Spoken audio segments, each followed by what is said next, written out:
to the May 13th midterm elections is 16 days. Filipino voters have the right to choose, to take part in democracy, to peacefully elect the leaders of the Philippines. Candidates only have a few more days to make their case, to defend their positions.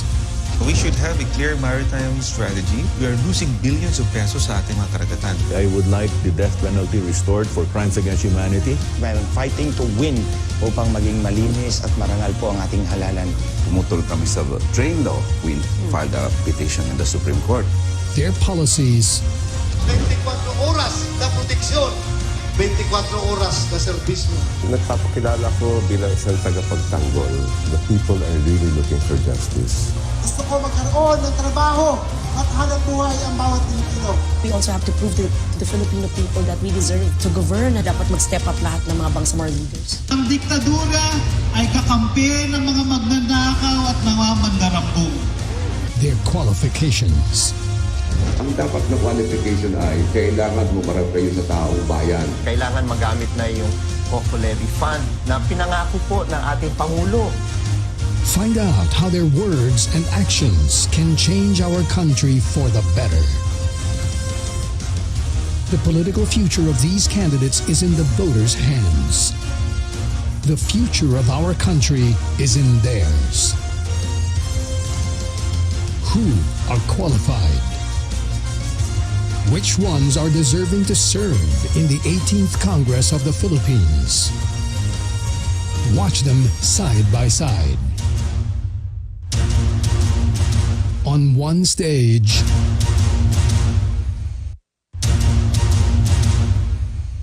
on one network.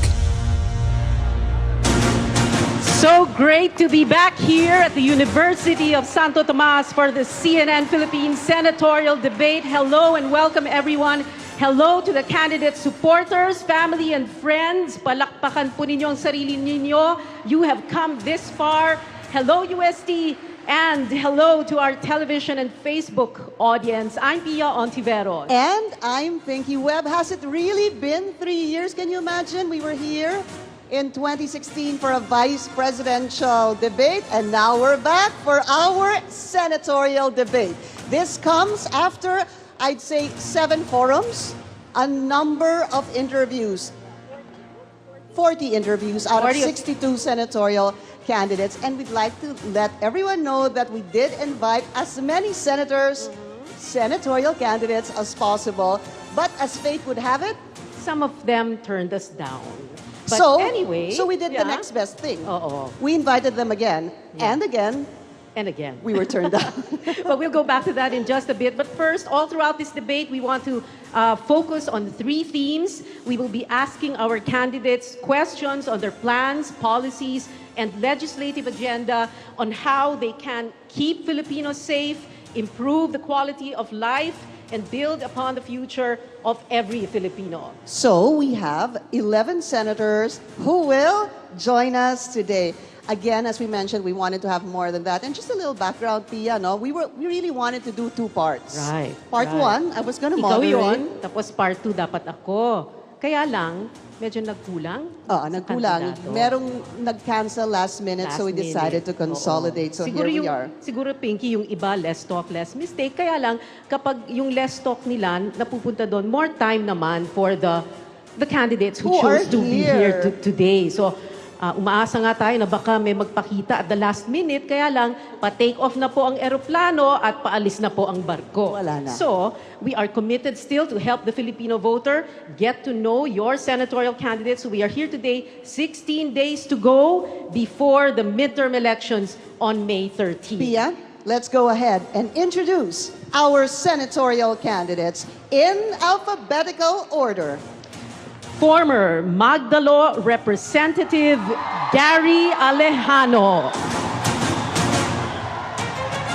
Marine Captain, rebel and detainee turned lawmaker. He is running under the Liberal Party, a member of the opposition's OTSO DIRETSO. Welcome, Congressman Gary Alejano. Next, former Interior and Local Government Secretary Raffy Alunan. He also served as Tourism Secretary and is running under the Bagong Bayan political party. He's the last candidate to be included in President Rodrigo Duterte's PDP LABAN Senate slate. Good to have you, Raffy Alunan. Our next candidate, former Biliran 2nd District Representative Glenn Chong. He's joining us in a bit. He's running under the Katipunan na Demokratikong Filipino, but he will be with us in a while. But this is Congressman Neri Colmenares. All right, nauna na. Joining us today, former Bayan Muna Representative, ulitin natin, Neri Colmenares.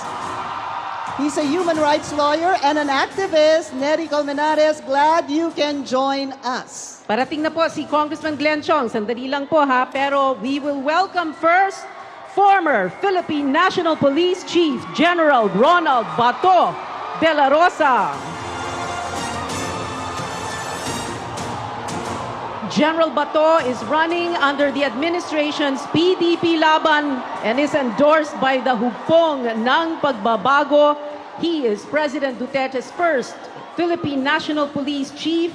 General Bato, thank you for joining us today. Next, we also have here Chel Diokno.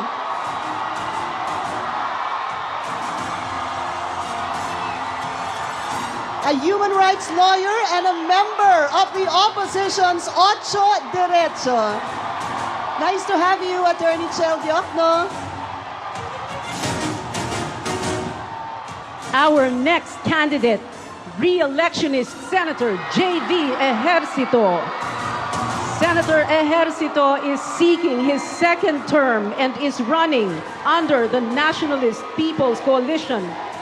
Thank you, Senator J.V. Ejercito, for participating in today's debate. Ito na, Pia, the only rose among the thorns. In the opposition's OTSO DIRETSO Senate slate, let's welcome Samira Gutoc.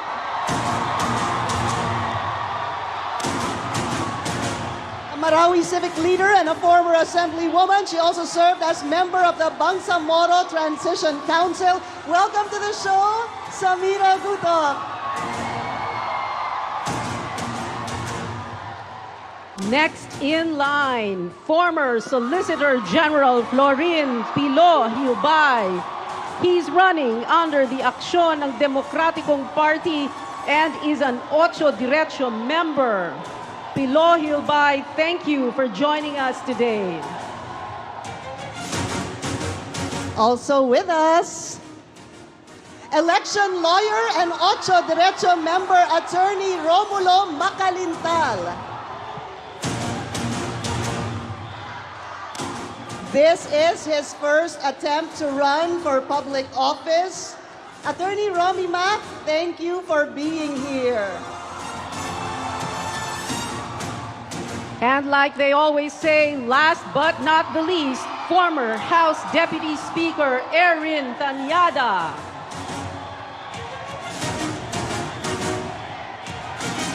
He's a lawyer running under the Liberal Party. He's also a member of the OTSO DIRETSO slate. Welcome, Erin Tañada. And let's give all our candidates a warm round of applause. So candidates, please go ahead and take your seats. We hope you're comfortable while we read the rules of the debate. We will have general and specific questions. The time limit to answer those questions will be 1 minute. Pero kung pwede, wag nyo na lang sanggarin yung 1 minuto. Sometimes, mas maganda pag maikli ang sagot. And the open debate and discussion will follow only after all the candidates have answered a question. That means candidates can react, pwedeng mag-comment, pwedeng mag-challenge another candidate's response. The time limit for that, for the rebuttal, is only 30 seconds. We have timekeepers who will assist us today. Candidates, may I direct your attention to the monitor in front of you here, upstage. This will serve as your guide. In addition, when you have only 10 seconds left, you will hear this sound. And when your time is up, you will hear this other sound. Tapos na. In some cases, we will ask two candidates to come forward to the podiums up here for a face-off. And a final reminder, candidates, you are not allowed to ask another candidate a question. Iba po yan sa challenge na binanggit po namin kanina. Leave that to us, your moderators, and the members of our panel today. And I'd like to introduce our panelists for today's debate. CNN Philippines correspondents Ina Andolong and Anjo Alimario. Also, political analyst Dindo Manhit. Our panelists will also monitor reactions and possibly more questions from social media. So let's begin with our first question, which will serve as your opening statement for all our candidate guests today. Filipinos are looking for a senatorial candidate who will not be corrupt. And that's based on a survey conducted in December by the social weather stations on qualities that Filipinos are looking for in a senatorial candidate. Now, second on the list of qualities, someone who has concern for the poor. Third, good personal characteristics. And fourth, someone who can be trusted, mapagkakatiwalaan. Candidates, this is your first question that will serve as your opening statement. Do you demonstrate any or all of these qualities? 1 minute for each candidate. We will do this in alphabetical order. We'll begin with Gary Alejano. Magandang gabi po sa inyong lahat. Yes, I may say that I demonstrate those capabilities and traits. Bakit po? Ako po ay nag-maintain ng simpleng lifestyle sa aking buhay. Kahit na ako hindi na congressman, kinabukasan ay pareho pa rin ang aking buhay. At tinuro ko yan sa aking mga anak dahil nag-homeschool po kami, dahil importante ang pangalan po sa amin. And in fact, I filed a bill to exempt all public officials from bank secrecy law at to open sa lifestyle check ang isang opisyal ng gobyerno dahil wala ho tayong tinatago. So yun po, makakaasa po kayo na hindi po magnanakaw si Gary Alejano, hindi po abusado si Gary Alejano. In fact, tumatayo po tayo at lumalaban sa mga abusado at magnanakaw sa gobyerno. So maraming salamat po. Thank you, Congressman Alejano. Mr. Raffy Alunan, sir.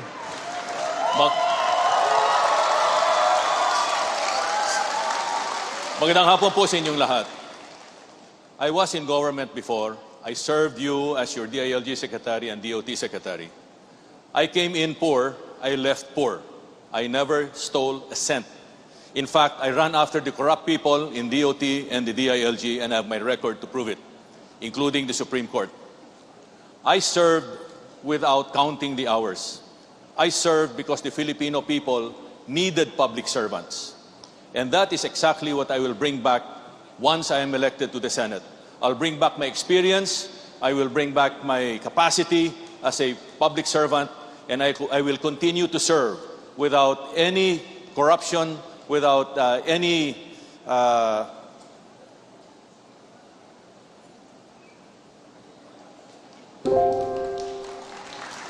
without any hesitation, sir. Thank you, sir. Thank you.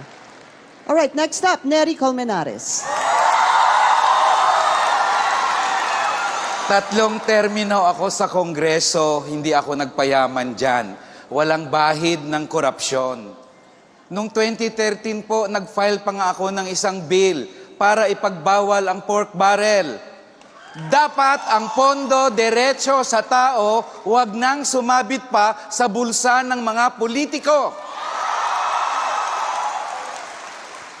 Ang lahat ng senatorial candidates naman madaling mangako. Pero ang dapat po nating tingnan ang track record, mapagkatiwalaan ba si Neri Colmenares? Ako po, taas noo ko pong sasabihin sa inyo, yung aking pinapangako at plataporma ngayon, pinaglaban ko na yan ng congressman pa ako. Pagpataas ng pensyon, pagpataas ng sahod, pinaglalaban ni Neri Colmenares, may eleksyon man o walang eleksyon, kasama ko ang sambayanang Pilipino anumang oras. Maraming salamat po. Salamat po, Sir Neri. General Bato, Dela Rosa.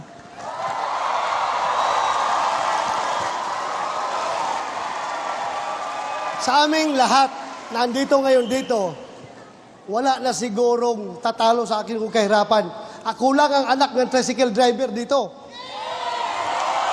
At ako'y lumaki na matino na tao. Never ako nagnakaw kahit na survival lang iniisip ko. Marami kong tsansa nung maliit pa ako na dapat nagnakaw na ako dahil pumapasok ako sa eskwelahan na walang laman ang tiyan dahil gutom. Ang tricycle driver na father ko, walang pambili ng bigas. Kinabukasan, walang masaing na bigas. Kaya, papasok ko, walang laman ang tiyan. Hindi ako nagnakaw. Naglalakad ako papunta sa eskwelahan. 8 kilometers papunta, pabalik. Pwede akong sumakay ng jeep. Tumalo na lang, ayaw magbayad. Pero hindi ko ginawa. Ginawa ko, naglalakad ako dahil ayaw kong ako'y gumawa ng krimen. Salamat po, General Bato. Dean Chel Diokno.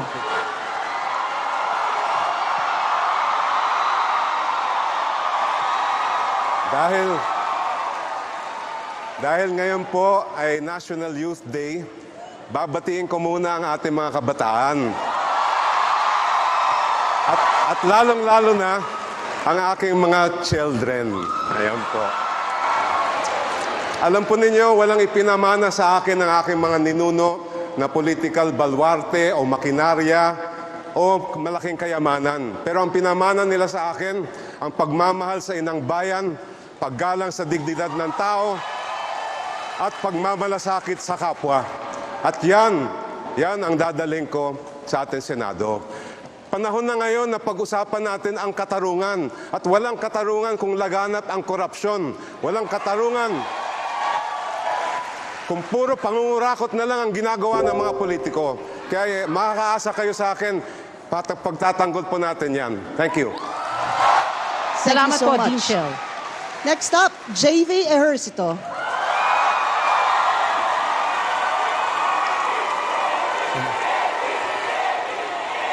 Public office is a public trust. Ang pinakaunang konsiderasyon sa pagpili dapat ng isang maglilingkod ay ang integridad at kredibilidad. Dapat malinis, mapagkakatiwalaan. 18 taon na po akong naglilingkod sa ating pong gobyerno. Hanggang ngayon, wala pong issue ng korupsyon, walang skandalo, malinis at maayos ang aking track record. Sa bawat anak, ang tingin nila sa kanilang tatay ay superhero. Kung ako'y magretiro sa aking pong posisyon bilang public servant, gusto ko hanggat huli, ang tingin sa akin ng aking mga anak ay superhero, hindi yan magbabago. 18 taon, ako'y pinagkatiwalaan. 18 taon, walang katiwalian. At higit sa lahat, 18 taon na maayos at malinis na nililbihan. Mabuhay po tayong lahat. Maraming salamat kay Senator JV Ejercito. All right, up next, Samira Gutoc.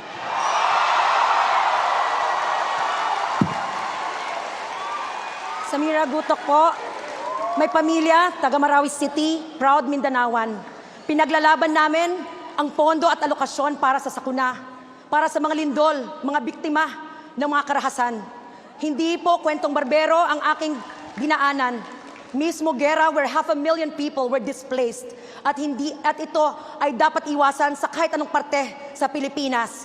Si Samira Gutoc ay tried and tested. I was a rescue team volunteer almost all my life. Kasama ako sa NAMFREL, kasama ako sa Karancho, Kabalikat, at kung ano ng organisasyon. 1 year under Aquino, 1 year under Duterte, and I resigned because of a rape joke, proudly.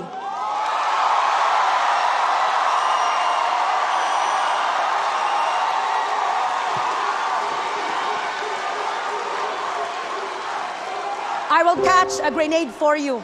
I will catch a grenade for you, Philippine country. I am ready to catch a grenade for you. Maraming salamat, Samira Gutoc. Sir Pilo Hilbay.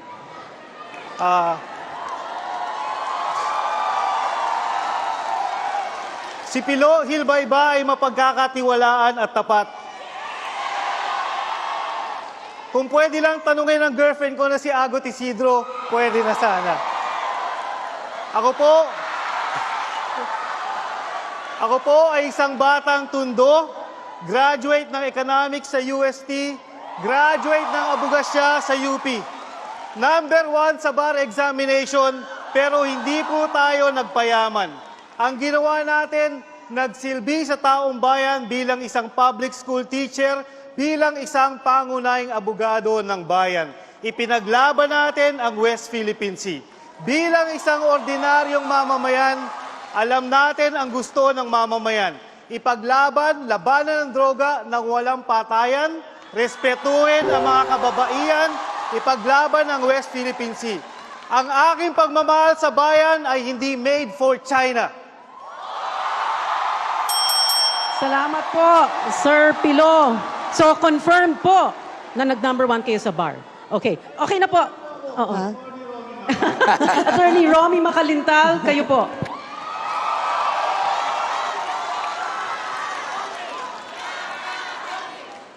Alam po ninyo, matagal na akong naging abogado ng mga elected officials. From president down to the last position ng matataas na mayor ng ating bansa.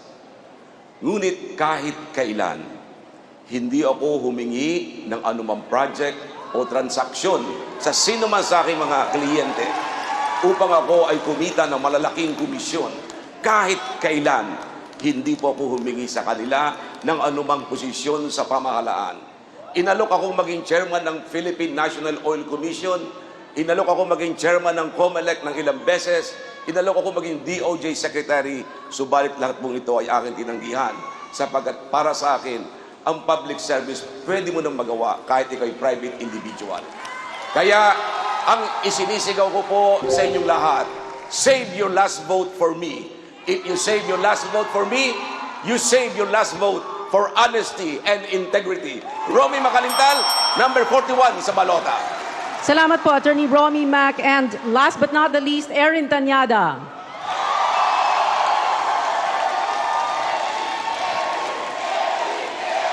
Magandang hapon po sa inyo lahat.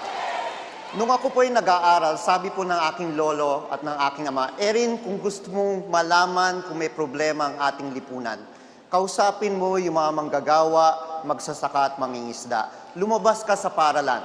At yun po yung ginawa po ng inyong lingkod. Ako po ay lumabas, kinausap ko yung mga manggagawa, magsasaka at mangingisda. At nakita po natin may problema po ang ating lipunan. Kaya ako po ay sumama sa iba't ibang kilos protesta, nakibaka kasama po ng mga magsasaka, mangingisda, kabataang estudyante at manggagawa. Alam ko po na marami pong problema ang ating bayan. Kahirapan po ang pinakamabigat na problema. At ito po yung pinaglaban po natin nung ako po ay congressman ng ika-4 na distrito na lalawigan ng Quezon. Ipagpapatuloy po natin yan. Si Erin Tañada ba'y tapat? Yes. Tañada para sa tao. Salamat po, Erin Tañada. And that was just the first segment of the debate. Hihinga muna tayo ng konti. We'll be taking a short break. When we come back, we're going to ask our senatorial candidates their plan on how to keep the Filipinos safe. That's one of the themes in today's senatorial debate. This is a CNN Philippines special presentation. We'll be right back. Stay with us.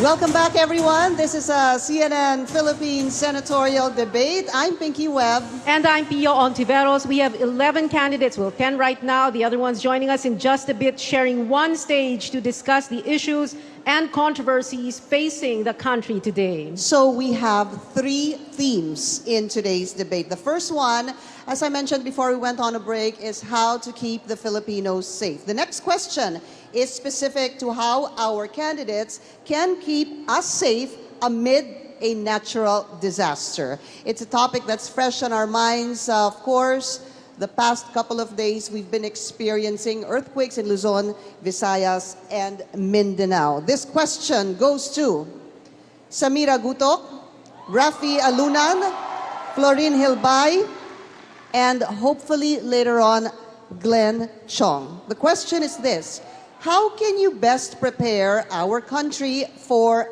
the big one? Samira Gutoc, please go ahead.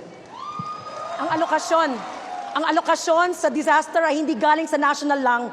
Dapat automatically nasa baba na.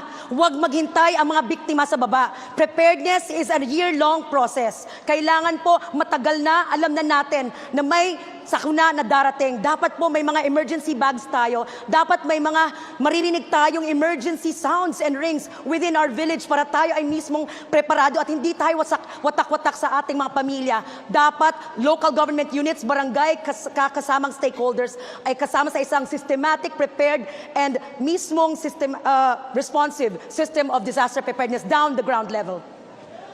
Thank you so much, Samira Gutoc. All right, now let's go to Raffy Alunan. Salamat po. Preparedness is key. It starts at the level of the family, then community, then company, then country. At every level, there should be a proper plan to be able to prepare yourself against the big one. And you need to have all of the resources necessary to be able to survive at least the first 3 days. Because in a big earthquake, they say that even up to 1 week, you may not be able to get the help that's needed. So preparedness is very, very important. Thank you so much, Raffy Alunan. Florin Hilbay, the question also for you, how do we prepare, how to best prepare our country for the big one? To prepare ourselves for the big one, we need 4 things: education, allocation, organization, and a culture of care. Lahat ng preparasyon dapat magsimula sa ating eskwelahan. Kung ang ating mga estudyante ay matututo, hindi ignorante pagdating ng sakuna, pwede silang magprepara. Pangalawa, kailangan maikasa natin ang pondo sa bawat level ng pamahalaan. From national government down to the local government, especially the barangay. Pangatlo, organization. We need to have a very good organization that can respond immediately to a natural disaster. Pang-apat, a culture of care. Kailangan magkaroon tayo ng kultura ng pagtingin sa bawat isa. Dahil kung ang bawat Pilipino magkakanya-kanya, kahit anong preparasyon, walang mangyayari sa atin. Salamat po. Salamat po, Florin Hilbay. It's been said before, no amount of post-incident operations will solve violations of the building code which lead to collapsed buildings. Let's talk about disaster preparedness now I just want to in let you general know, this time. Yes. because there are a few candidates raising their hands, hindi mo nakita. But may tanong ka pa kasi, di ba? Kasi baka iniisip nila, hindi mo sila napapansin. Yes, because Go ahead. we're about to go to the face-off, but can we hold on your thoughts for a moment, no? But we'll talk first about disaster preparedness in general this time. The Philippines is number 3 among 171 countries most vulnerable to disaster risk and natural hazards based on the World Risk Index. And we want to invite General Bato and Gary Alejano to come forward to the podiums for our very first face-off. So, Congressman Alejano, can you please come up here? General Bato, doon po sa kabila. All right. We are a country that gets hit every year by earthquakes, typhoons, floods, landslides, and even volcanic eruptions. This is the question. How can the Philippines further reduce risk and improve response to natural hazards? Let's not forget typhoons and earthquakes are natural hazards and they only turn into disasters when we are not prepared for them. The question, how can the Philippines further reduce risk and improve response? Congressman Alejano, you first. Well, unang-una, nag-agree po sa sinabi natin mga kasamahan na kailangan ng preparedness, organization, allocation. But we need to come up with a clear disaster resilience policy para may covering ng allocation and authority sa ating mga ahensya ng gobyerno. I am a principal author also the disaster resilience in the House, and I hope the President would sign the proposed bill para maging batas na, para may dedicated na ahensya ng gobyerno, may alokasyon, hindi lang yung parang temporary like DRMC. And we need to integrate that education sa ating mga kabataan dahil ang kailangan na maghanda ay yung pati yung mga maliliit na mga bata hanggang sa matatanda. So dito dapat ma-institutionalize natin ang yung scouting dahil yung mga bata dapat maghanda. And also, ibalik natin yung mandatory ROTC because ito kasama yung man-made and natural calamities. Thank you, Congressman Alejano. General Bato, you have 1 minute. Para sa akin, hihiramin ko yung idea ni Francis Tolentino na ngayon absent dito. Sana andito siya para makasagot sana siya. Pero idea niya is ganito, dapat gagawa tayo ng Department of Disaster Management.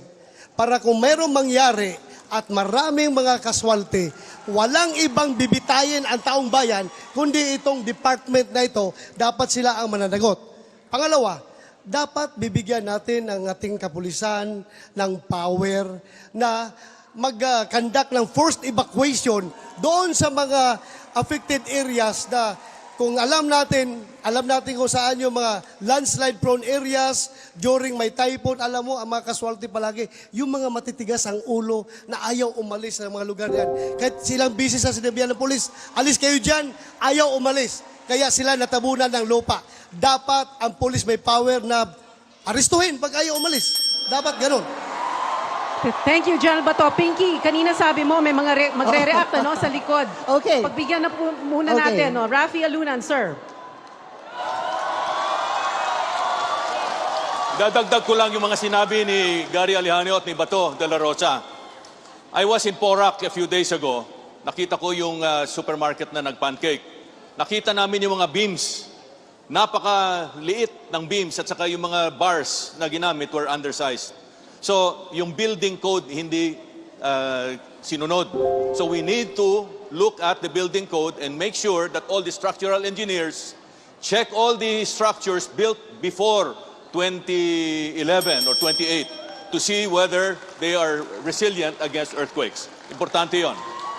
All right. Salamat po. Raffy Another Alunan. response from si Senator J.V. Ejercito. He's next. The Philippines is in the Pacific Ring of Fire, and as such, we are prone to earthquakes, to volcanic eruption, and super typhoons. Normal na po ito. Sabi ng lahat, dapat preparedness. Tama po yun. I already filed the bill on creating the Department of Disaster Management. Dapat taon-taon, continuous ang education. Taon-taon, continuous ang training. Taon-taon, dapat continuous ang pagbili ng equipment and yung preparedness, yung education, lahat dapat taon-taon. Ginagawa yan taon-taon. Parang piya lahat sila, sinasabi kailangan may isang department. All right. Do we still have time for another comment? I think we can give 30 seconds each. Less than 30 seconds each muna kay Romy Mac and Attorney Erin. Romy Macalintal. 30 seconds, sir, ha? Alam niyo, nung mangyari yung earthquake, kawawa naman yung ilang mga empleyado ng call centers. Hindi sila pinalabas. Iyan ay isang pagpapatibay na talagang hindi tayo handa sa ganitong uri na mga disaster sa ating bansa. Kaya dapat mapagtibay ang ating mga batas sa bagay na ito, mapagtibay ang proper implementation ng building code at dalhin sa korte ang mga taong lumalabag sa building code. Yan ang dapat natin pakita sa kanila. Erin Tañada. Erin Tañada. Lahat gusto magsalita eh. Dalawang points lang po, no? Merong batas na po, yung People's Survival Fund. Ito ay 1 billion fund na pwede pong i-access ng local government units to help fight and mitigate the effects of climate change and tragedy. Ang problema, hindi pinapaliwanag, walang kulang sa information sa ating taong bayan. Kaya importanteng malaman po nila. 1 billion fund po yan. Pangalawa, hindi dapat inaaresto yung mga taong ayaw umalis. Okay, alam mo, sinabihan na ako na move forward na tayo. Sir, Siguro, 30 seconds. Teka. Sige, go. General Bato. Yes, sir. Kasi ako pinapatamaan niya naaresto. Kung kinakailangan ng pulis na mang-aresto para masave ang buhay nila, gawin natin yan! Sir, ang sinasabi ko... Pabayaan mo! Huwag mong aristuhin. Iwan mo dyan. Nalibing yan sa landslide. Useless ka na pagka-pulis. Okay. Tinatanggal lang sa... Okay, that's enough. Ang aresto, ang ibig sabihin yan, binibigyan po ng Okay. Hindi naman sila, hindi naman sila nag-aaway. Oo, hindi naman sila Walang nag-aaway. nag-aaway dito. Okay, teka. Iba lang ang kanilang dalawang pananaw. Oo. Okay. I'm sorry, we really need to move on. There are other topics. We promise you will have your time. Magpapasalamat na tayo sa unang face-off pero natin, lumalabas Pia. kasi na may batas na tayo, implementation na lang. Maraming salamat po, Congressman Alejano and General Bato. Bato, thank you. All right. Sorry, mamaya na po. Di bale, wag ho kayong mag-alala. We're still on the topic. This is a healthy discussion. Let's all remember that. Ang topic pa rin naman natin is basic services.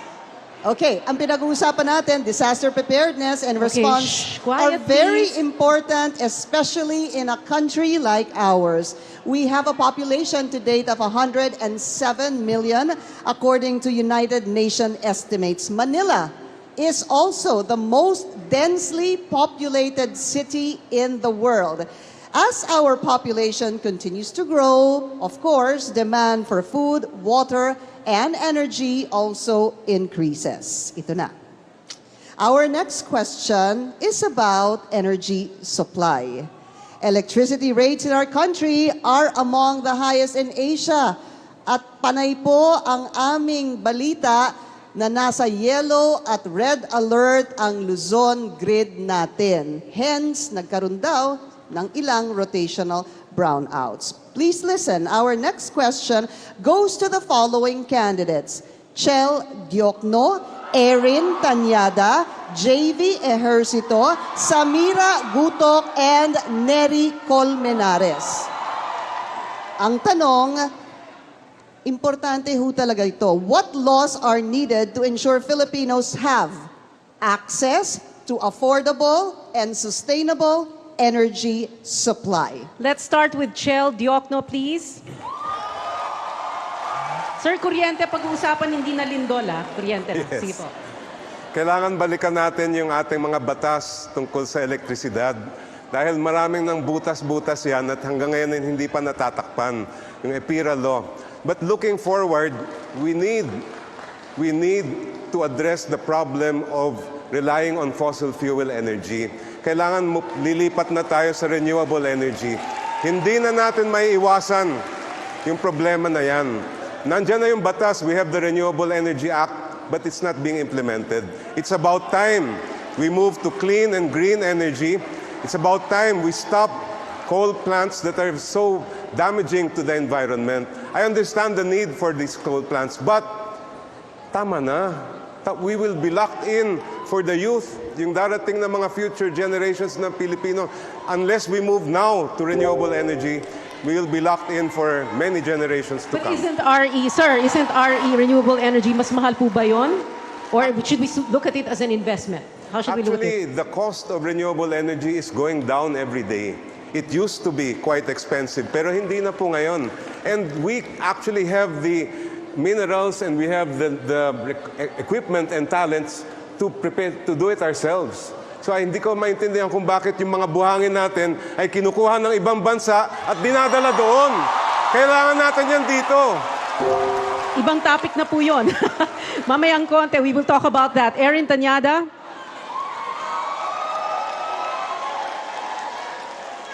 Alam po ninyo, pinanganak po ang EPIRA law noong 1991. Ngayon po ay 2019. Nagdebu na po ang EPIRA law.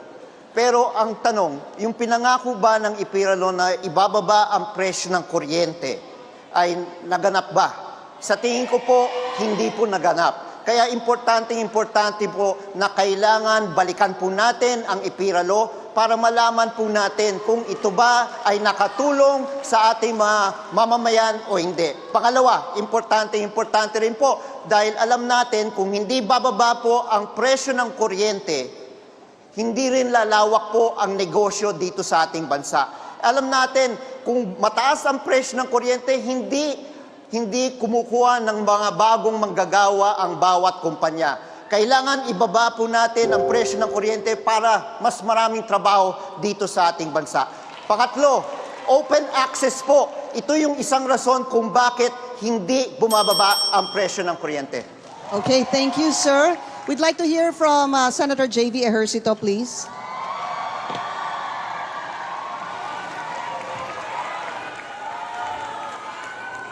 I also believe that we have to review the IPIRA law. The intention was to bring down the cost of electricity.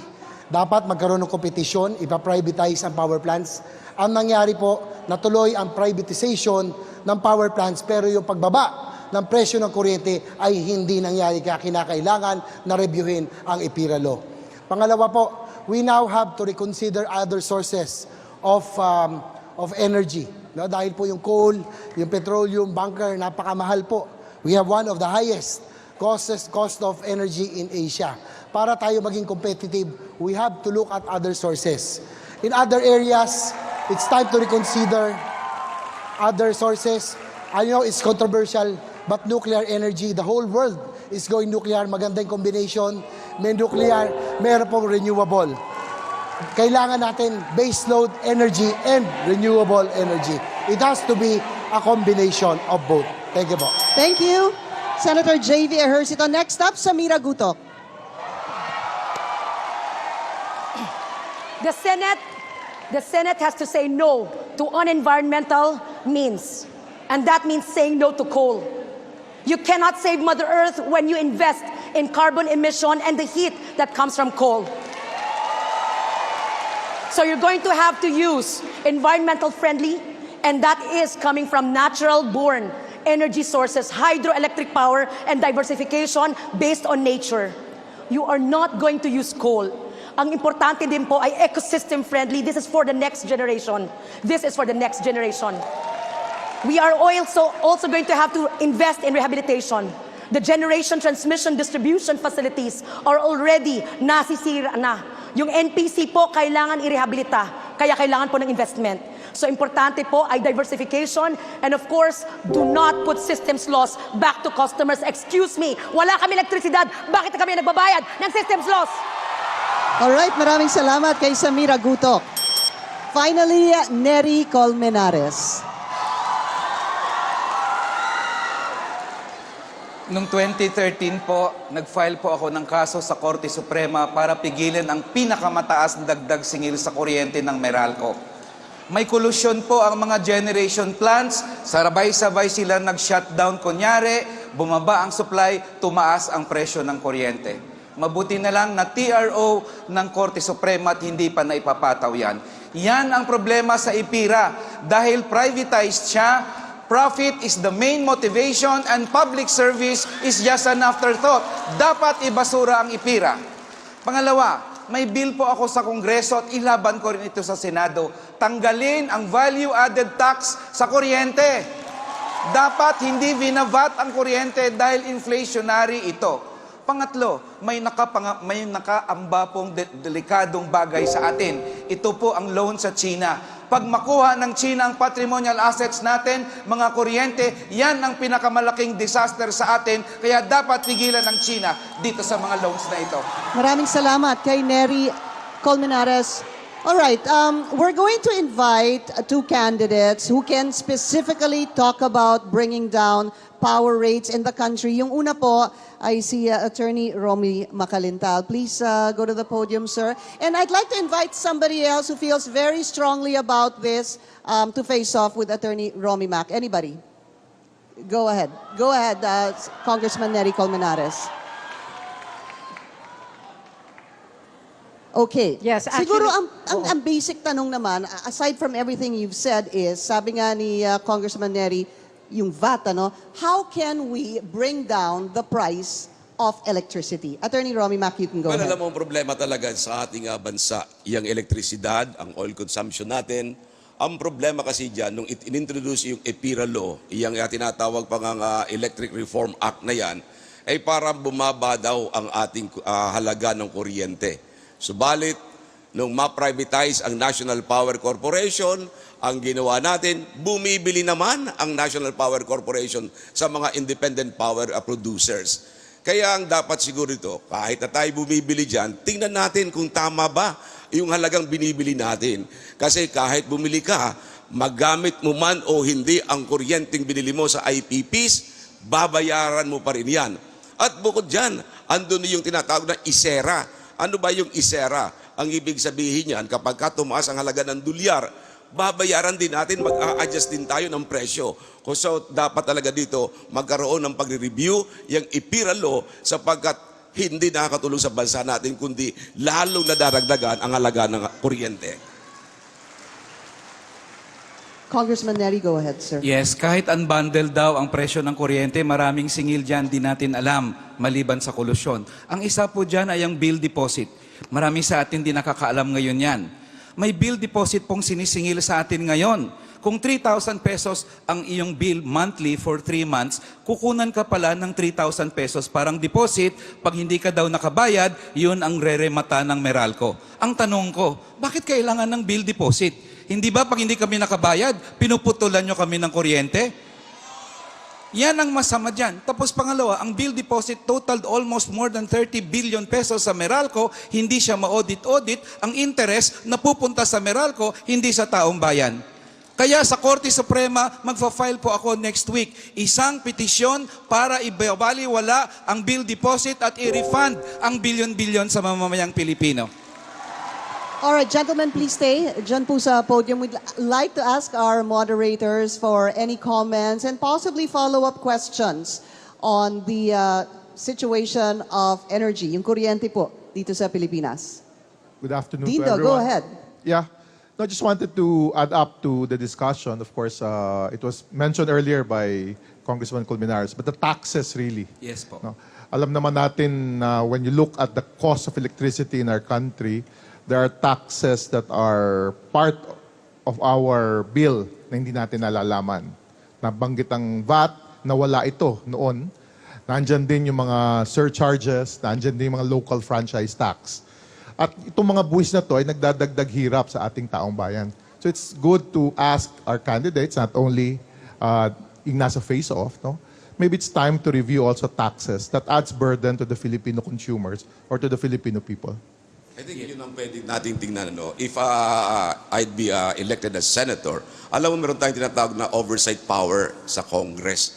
Meaning, ang mga senador o mga kongresista, pwede silang tumawag ng mga inquiries about this high increase in the prices of electricity. Ito ang pwedeng pag-usapan doon. Dapat pa bang magkaroon ng ganito mga uri ng mga taxes? Yan ang dapat na pag-aralang mabuti. At hindi yung para bang ang Senado o Kongreso ay kakampi pa doon sa mga tao nagpapatakbo na nasabing kumpanya. Dapat ang Kongreso kumakampi sa tao, hindi sa mga kumpanya. Tama po, allergic po ako sa taxes. At pag sinasabi ng gobyerno na pag tinanggal ang tax, saan kukunin ang pondo? May pondo po ang gobyerno, gusto lang nilang waldasin sa walang kakwenta-kwentang proyekto. 3 termino po ako sa Kongreso, bilyon-bilyon po dyan para sa mga kalsadang walang beginning, walang end.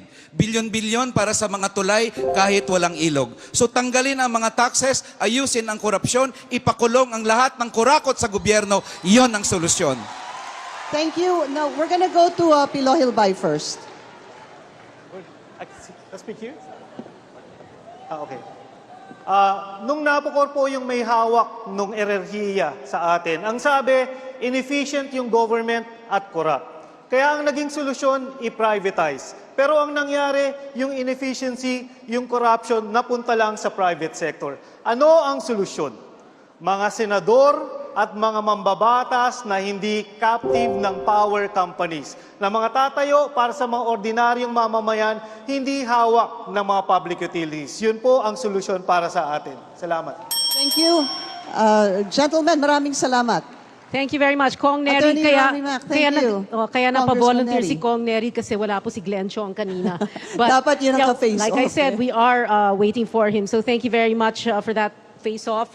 Again, another heated discussion about power. Pero huwag kayong and power mag-alala, supply. marami pang topics that you would want to share your thoughts But on. now it is time for another break. We're going to continue to talk about basic services.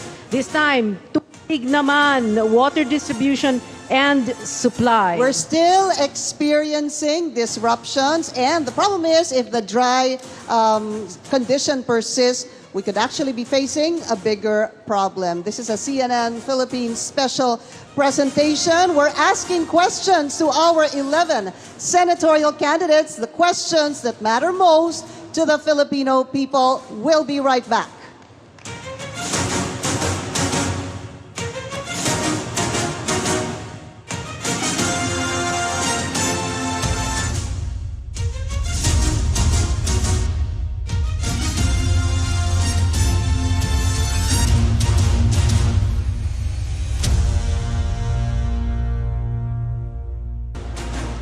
You're watching the CNN Philippines Senatorial Debate. Our questions for our candidates revolve around three themes: keeping Filipinos safe, how can our senatorial candidates ensure our safety? And of course, we want to find out how they can improve the lives of the Filipino people, as well as what their plans are to build upon the future of Filipinos. So, we are still on the topic of basic services in a country, as we mentioned a while ago, with a growing population, 107 million.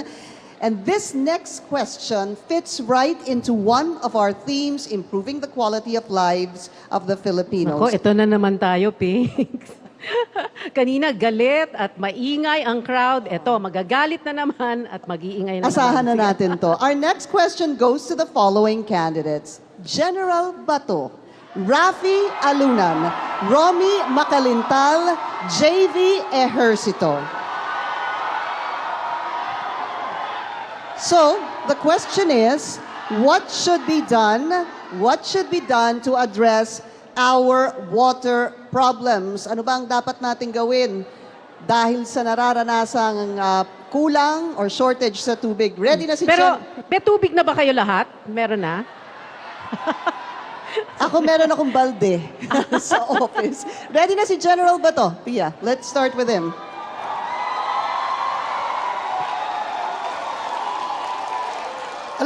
Alam ninyo, kung meron tayong Department of Energy, dapat meron din tayong Department of Water. Dahil ang tao nabubuhay kahit walang kuryente. Pero ang tao hindi nabubuhay kung walang tubig. Pero kailangan talaga tayong mag-establish ng Department of Water na siyang mga ngasiwa para sa sourcing, pricing, distribution, regulation ng lahat ng tubig sa buong Pilipinas. Dahil sa ngayon, iba ang presyo ng tubig sa Zamboanga, iba ang presyo ng tubig sa Pangasinan. Dapat iisang departamento ang mag-control dito. At kung talagang wala ng ibang solusyon itong crisis natin, dapat gayahin natin ang Israeli model kung saan desalinization ginagawa nila na ang tubig, napakalaki ng dagat. Kinukuha ang tubig galing sa dagat, tinanggal ang salt, ginawang pang-inom. Kaya makita mo ang Israeli, noon deserto, ngayon green na. So, dapat magkakaroon tayo ng gano'n na programa. General Bato, thank you, sir. Okay, next up. Next up, ayan na, ready na rin, Raffy Alunan. Go ahead, sir. Tama yung sinabi ni Bato.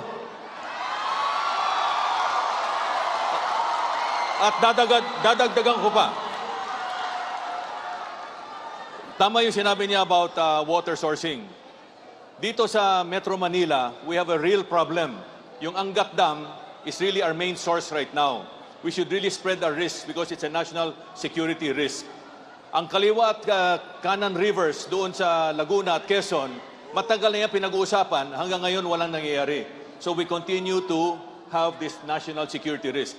All over the country, our local government should be investing in water reservoirs for human consumption, for electricity, as well as for irrigation.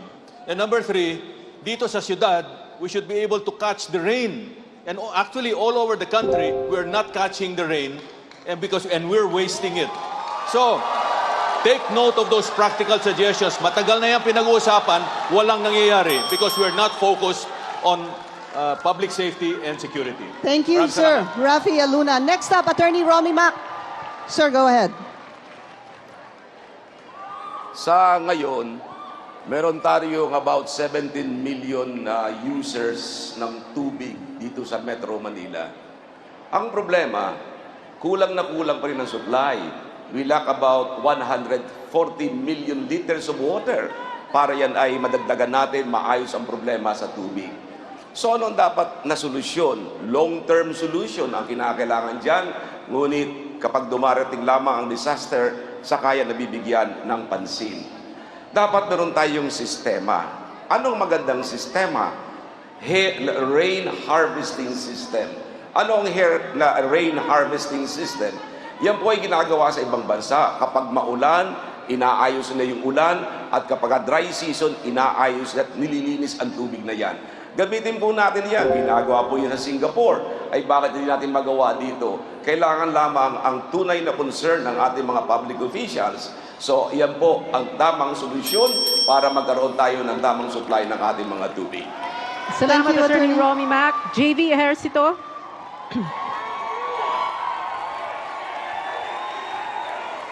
The main source of water of Metro Manila is Angat Dam, which was built in 1967. Dati po wala pang 10 milyon ang populasyon sa Metro Manila. Ngayon po ay sobra-sobra na. Hanggang ngayon, Angat Dam pa rin. Hindi po natuloy ang Laban Dam, yung kaliwa at kanan rivers na dapat po ay natuloy noong 1980s.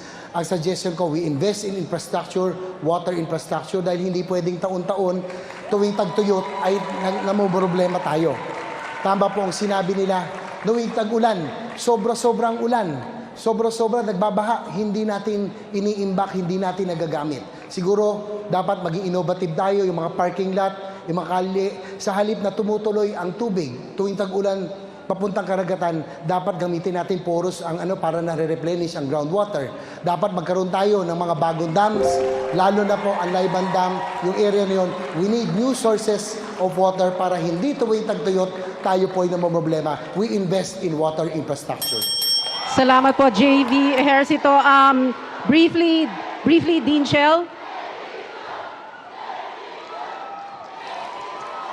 Kaliwa Dam is not the solution to our water problem. Kaliwa Dam is going to cause environmental destruction. The proposal is to put it near fault lines, and it's going to result in the inundation of our katutubos barangays. Hindi po solusyon ang Kaliwa Dam. Ang solusyon ay isang comprehensive polisiya ng ating pamahalaan. Alam natin magiging problema talaga ang tubig within the next 20 years. Dapat ngayon pa lang pinag-uusapan na natin at pinagpaplanuhan.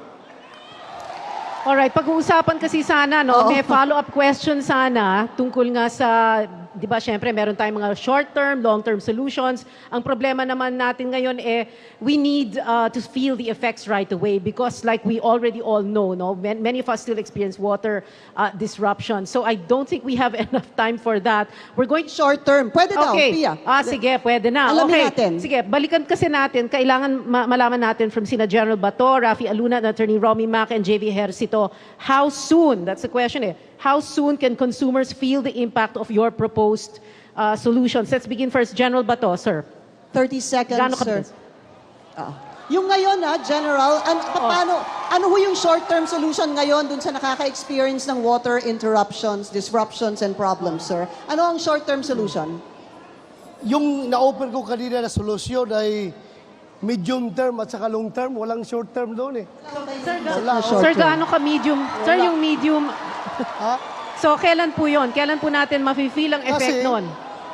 Kailangan pa natin ng batas na mag-create ng Department of Water. Okay. Pag mayroon Department of Water, i-organize pa yan. Tagal pa. Okay. Wala. Alam mo, short term solusyon?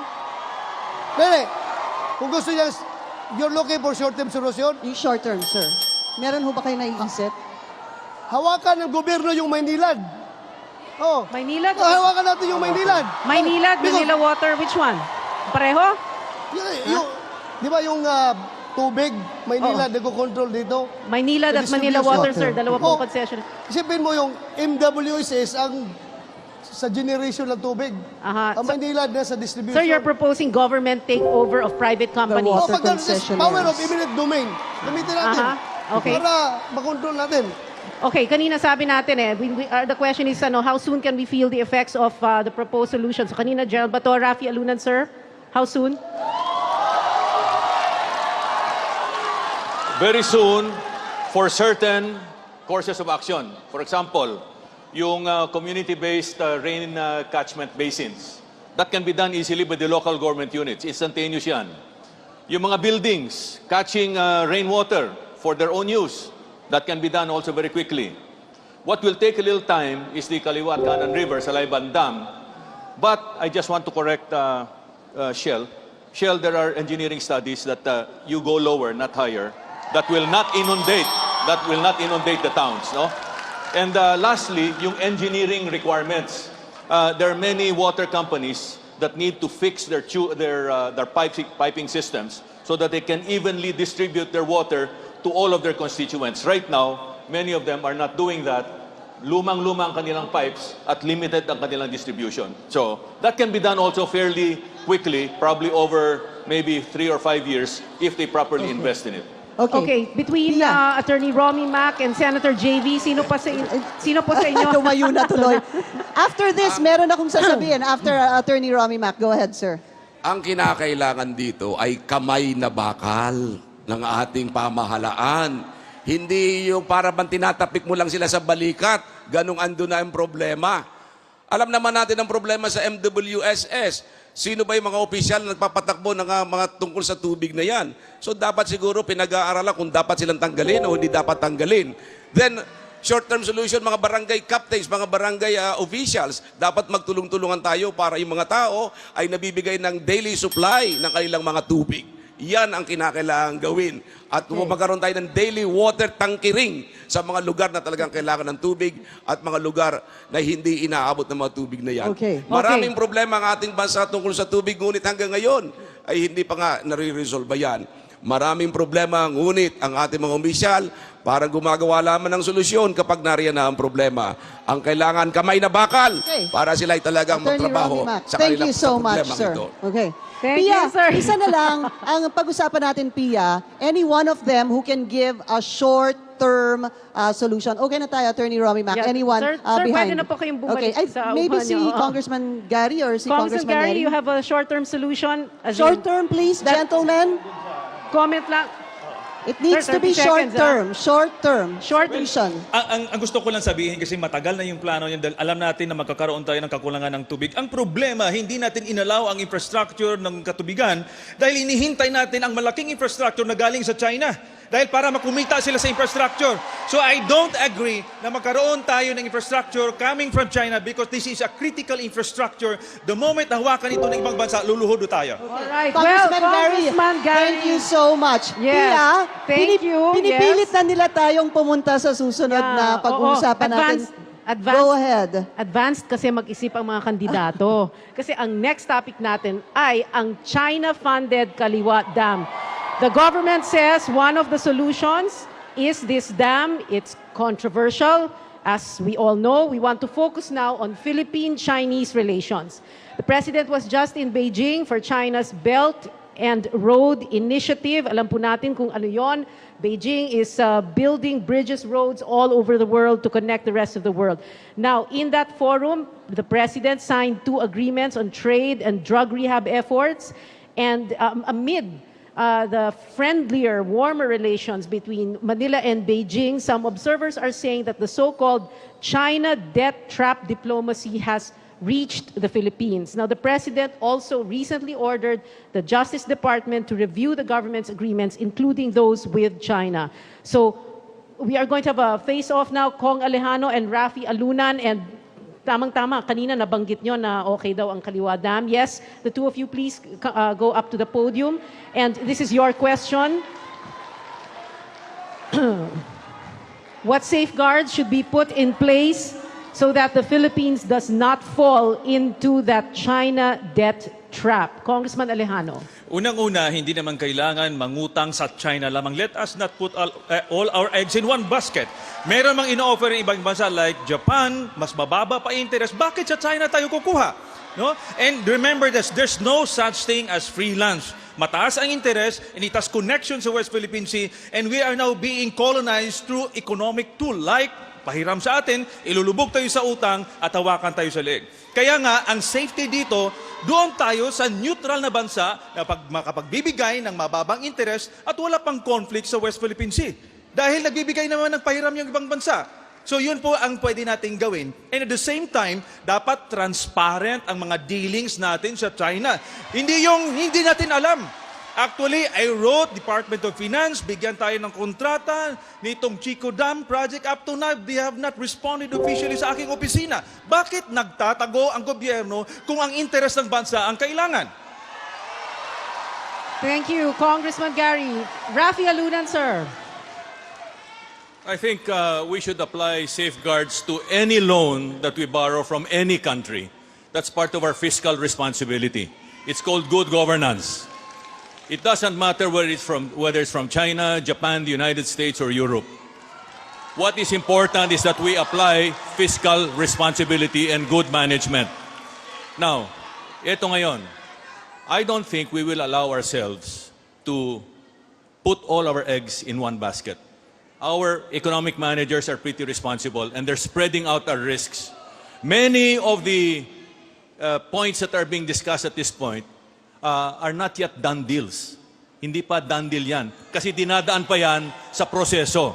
Hintayin natin hanggang dumating tayo sa punto na yon. Maraming salamat po. May rebuttal si Kong Gary. Congressman Alejano. May rebuttal. May rebuttal lang.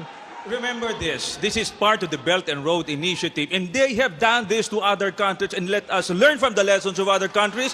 Papasok pa lang tayo ngayon. Bakit hindi tayo matuto dyan? And remember this, ang kontrata na pinasok natin sa ibang bansa ay wala namang provision na nakalagay doon na arbitration sa China at mayroon pang patrimonial asset na collateral. Hindi yan nakikita sa ibang kontrata. Bakit pumayag tayo dyan?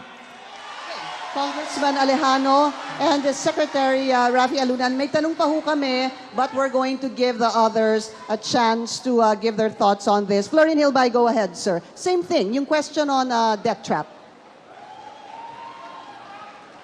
Kung yung kapitbahay mo kinukuha ngayong karagatan, mangungutang ka ba sa kanya? Kung yung kapitbahay mo binabastos ka araw-araw, mangungutang ka ba sa kanya ng mataas pa ang interes?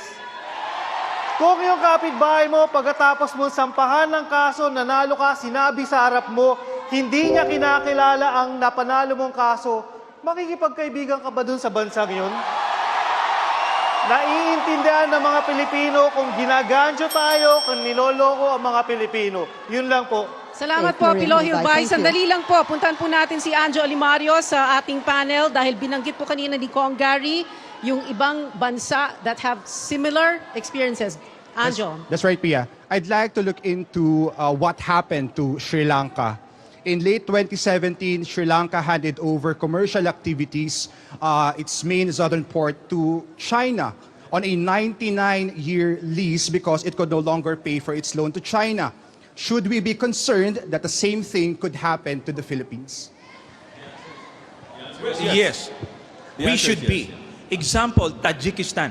Sabi ng China, they have a conflict areas there, around 1,500 square kilometers of conflict territory. Ngayon, ang sabi ng China, that is not the totality of our relationship, just like what they're saying to the Philippines. Look at now, nalubog sa utang ang Tajikistan, anong binayad niya? The 1,500 square kilometers ng kanyang teritoryo. It will happen to us sa West Philippine Sea. Hindi niya sasabihin sa ngayon, but later on, pag nalubog ka sa utang, you don't have any other option. Raffy Alunan. Sir, your answer. Go ahead, sir. Okay. I think there are enough lessons internationally that we've studied very, very carefully. And I'm sure that our economic managers like Ernie Pernia. Audience, please. Audience. In the same way, audience, in the same way that you would like your candidate to be respected, please. Audience. Sir? Problem kasi is nawawala din yung train of thought nila kapag when you heckle them. So, pagbigyan po natin lahat ng kandidato. Their time. Can we ask for that now? Audience, please, ha? Secretary Raffy Alunan, sir. Thank you. We'll go back to your 30 seconds, sir. Every time may mangyari pong ganyan, balik po tayo sa 30 seconds. Sir, go ahead. Maraming salamat po. There are enough lessons internationally where I'm sure our economic managers have captured these lessons. No?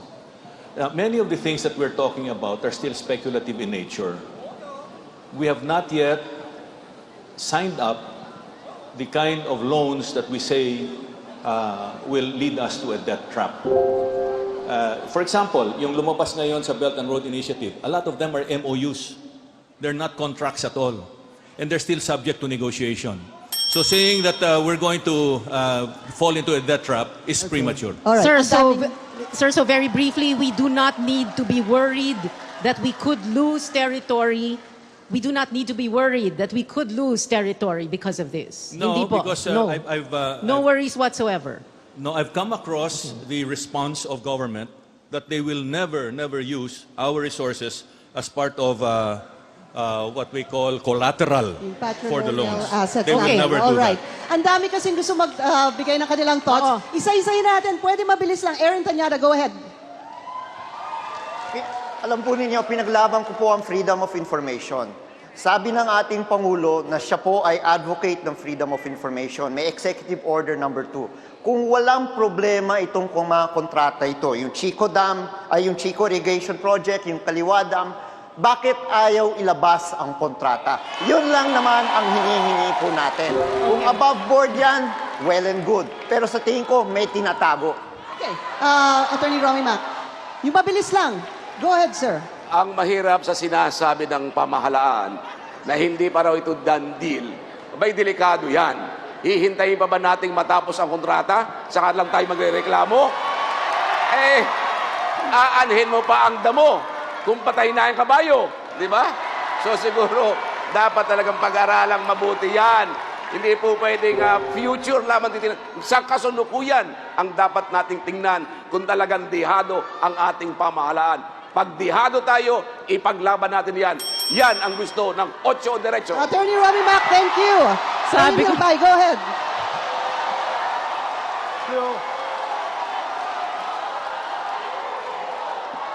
Go ahead, Pilo. There are lessons of Chinese death trap diplomacy everywhere. But ang tanong, natututo ba tayo sa leksyon na yon? Parang hindi. Yung Sri Lanka, nagsimula sa Hambantota Port. Utang 700 million, pumalo sa 1 billion, pumalo sa 7 billion. Hindi nabayaran. Ang resulta, ibinigay ng Sri Lanka ang napaka-strategic na port sa China. Pag hindi natin natutunan ng leksyon na yon, yun ang mangyayari sa atin. Okay. Go ahead, Samira Gutoc. Ang init naman ng topic na to. Hindi na matapos-tapos. Okay. The presence of Chinese militia speaks of bad faith. The presence of militia technology speaks of bad faith. The youth must say no because kayo ang magbabayad ng utang na ngayon. And huli na to ha, before Congressman Alejano's final rebuttal, si Neri Colmenares. Pero ang talagang maingay dyan si Congressman Neri Colmenares. Sir, go ahead. Sabi ng gobyerno, standard loan daw yung sa China. I challenge government, magpakita kayo ng ibang loan na may confidentiality agreement. Wala. China lang ang humihingi na hindi natin mabasa ang loan agreement. Sabi ng China, walang hidden agenda. Bakit confidential yon? Sabi ng gobyerno, kaya nating bayaran ng utang, $14.1 billion ang utang. Paano malaman ng Duterte administration na mag-i-end sa 2022 na kayang bayaran ng sumunod na administrasyon nito? Debt trap ang China, dapat ibasura. Okay, that's it. Final rebuttal from Congressman Gary and then we go to a break. Bayan, dapat ialalahanin natin ang relasyon sa China, especially ito sa mga deals na ito ay confidential at ad hoc. Bilateral. Ibig sabihin, walang ibang nakakaalam, tayo lang dalawa. Pag malaki ang bansang China, maliit tayo, we would be at the losing end sa negosasyon na yan. Ngayon po, dahil confidential, huli na malaman ng taong bayan na dihado pala tayo habang kumikita ang ibang mga tao sa gobyerno. It happened to other countries. That is why, pinush ngayon sa Maldives, Malaysia, alam natin kay Mahathir, sa Tajikistan, sa Sri Lanka. Matuto tayo. Okay, pero hindi po tayo lulusob sa Spratlys, hindi po ba? Diba?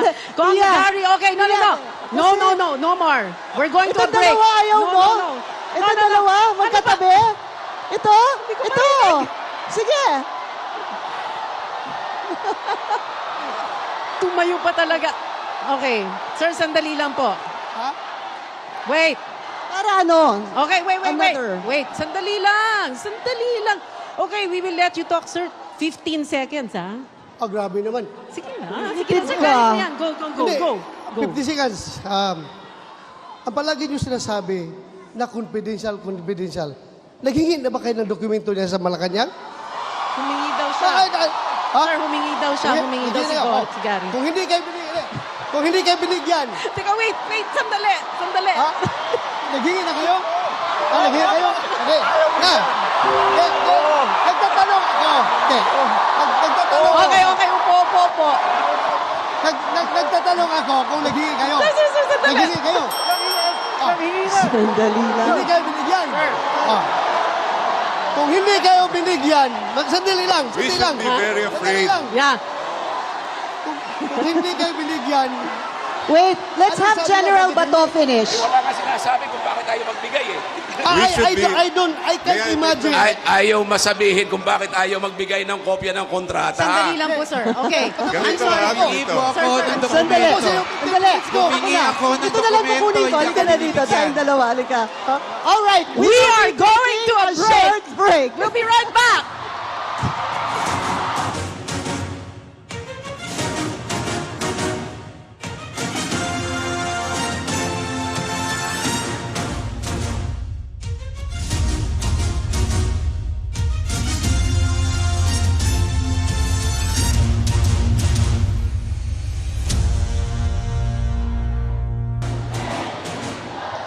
Welcome back to the CNN Philippines Senatorial Debate. Ang init ng usapan. Kinuha na pa lang kita yun. Kailangan na kita kunin. Alright, hindi pa tayo tapos sa China pa rin. China so, pa rin huwag kayong pag-usapan. mag-alala. Gentlemen, lady, we have another face-off. This time, it's with Neri Colmenares and JV Ejercito. And may I please add, para po sa ibang kandidato, please stay seated po. Or at least stay in your seats. Oo. At meron naman po kayong mga mikropono, maririnig po kayo kung Yes. magsasalita po kayo. So hindi po kailangan pumunta dito. Kasi para po sa moderator ito. Thank you ha. Thank you. Hindi naman Okay. hindi yan ang pinuntahan nila si General Bato eh. Diba? Everybody wants to be with Bato, di ba? Okay, time out ito na. na. Sir, time out na. Ano? All right. Time out. Since March, we have been seeing a growing number of Chinese vessels in the West Philippine Sea. Ako po, I spoke to Foreign Affairs Secretary Teddy Boy Locsin, and he said he wanted the Chinese vessels around Pag-asa Island to leave. Our government has filed, according to Secretary Locsin, 10, if I remember right, notes verbal. Ito ang tanong. Does the Philippine government have full control of the West Philippine Sea? Neri Colmenares, you have a minute to answer this question. Walang kontrol ang gobyerno sa West Philippine Sea. Ang ating foreign policy is this. Pag tinindigan natin ang ating teritoryo sa West Philippine Sea, lulusubin tayo ng China. Ang tanong, totoo ba yan? Anong aral dyan? Ang Vietnam, ang Taiwan, ginigiit ang territorial integrity nila sa South China Sea. Hindi sila malusob-lusob ng China kasi alam ng China pag nilusob ang Vietnam at ang Taiwan, kakalabanin niya ang international community. Yan ang problema sa atin dito. Lumuluhod tayo sa China. Ang dapat na solusyon natin ay independent foreign policy. Igiit natin ang teritoryo natin sa West Philippine Sea habang tayo ay naghahanap ng peaceful resolution sa dispute. I-gather natin ang support ng international community para labanan ang China pag mangimasok siya. Si Xi Jinping, sinabi kay President Duterte, hindi ipapatupad ang kanyang international tribunal. President Duterte did not make any move. President Duterte did not only blink, he closed his eyes and fell asleep. Thank you, sir. Senator JV Ejercito, does the Philippine government have full control of the West Philippine Sea? Go ahead, sir. You have a minute. It is in our constitution that we have to protect our sovereignty and fight for our territorial integrity at all costs. Magandang talaga ipaglaban po natin, kaya lang in terms of military might, admittedly, we are no match against China. We have 12 supersonic jet fighters, they have 2,000. We have 50 naval vessels, they have about 2,000. But we have to assert our sovereignty, exhaust all diplomatic means, and we have to protect our territorial integrity at all costs. Tama po, I agree. Sa international community, international organization, we are no match in China in terms of military might, but we have to assert our territorial integrity in the international organizations through diplomatic means. We're going to open up the discussion to the other candidates. Sir, Pero dyan lang po kayo. West Philippine Sea sa China. Kausap ko mismo ang mga mangingisda sa Masinloc, hindi na sila nakakapagpangisda doon. Wala na. Kinuha na nila at pinamigay ng ating pamahalaan. Kami po ay nagsampa ng isang kaso para sa mga mangingisda ng Palawan at Zambales kasi sa batas natin, hindi lang arbitral tribunal, pati yung mga batas natin, klarong-klaro atin ang West Philippine Sea, dapat ipagtanggol ng ating pamahalaan. At hindi ko maintindihan kung bakit yung mga kandidato ng administrasyon ni isang salita, walang ginagawa, walang sinasabi. Salamat po, sir. Kong Gary Alejano. Alam nyo, kung ang basihan ng pagtayo ng inyong karapatan ay laging nakatutok sa kung kaya mong depensahan ng sarili mo, then therefore lahat ng mga maliliit na mga bansa sa buong mundo, magpakaalila na lang kayo sa malalaking bansa. Hindi po yan. Meron kang armed forces at kung ikaw ay determinado, ang malalaking bansa ay hindi niya gagawin na apihin ikaw dahil they would attract to themselves war. So hindi po, may kaparaanan na i-assert ating karapatan kahit hindi gira at hindi surrender. Okay, Sec Raffy Alunan, before we go to General Bato.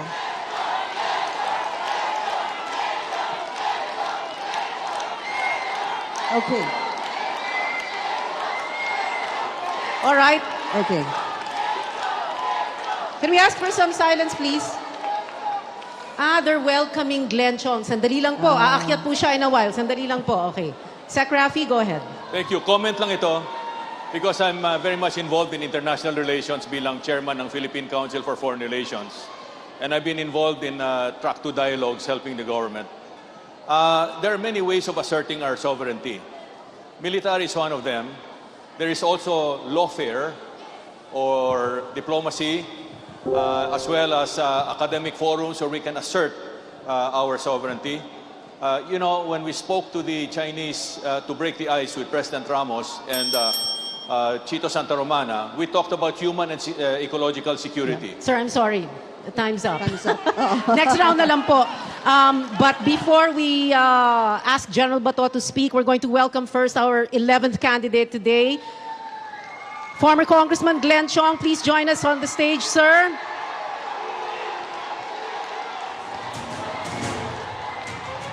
Welcome, sir. Thank you very much. Kahit pa paano, nandito po kayo. Okay.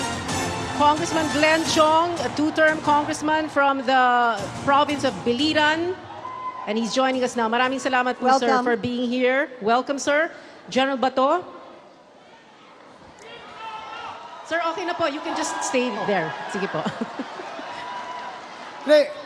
Kayo, sana tahimik mula kayo dahil importante ito pinag-usapan dito. Hindi nyo alam. Mawawalan kayo ng bansa pag kayo ingay ng ingay dyan.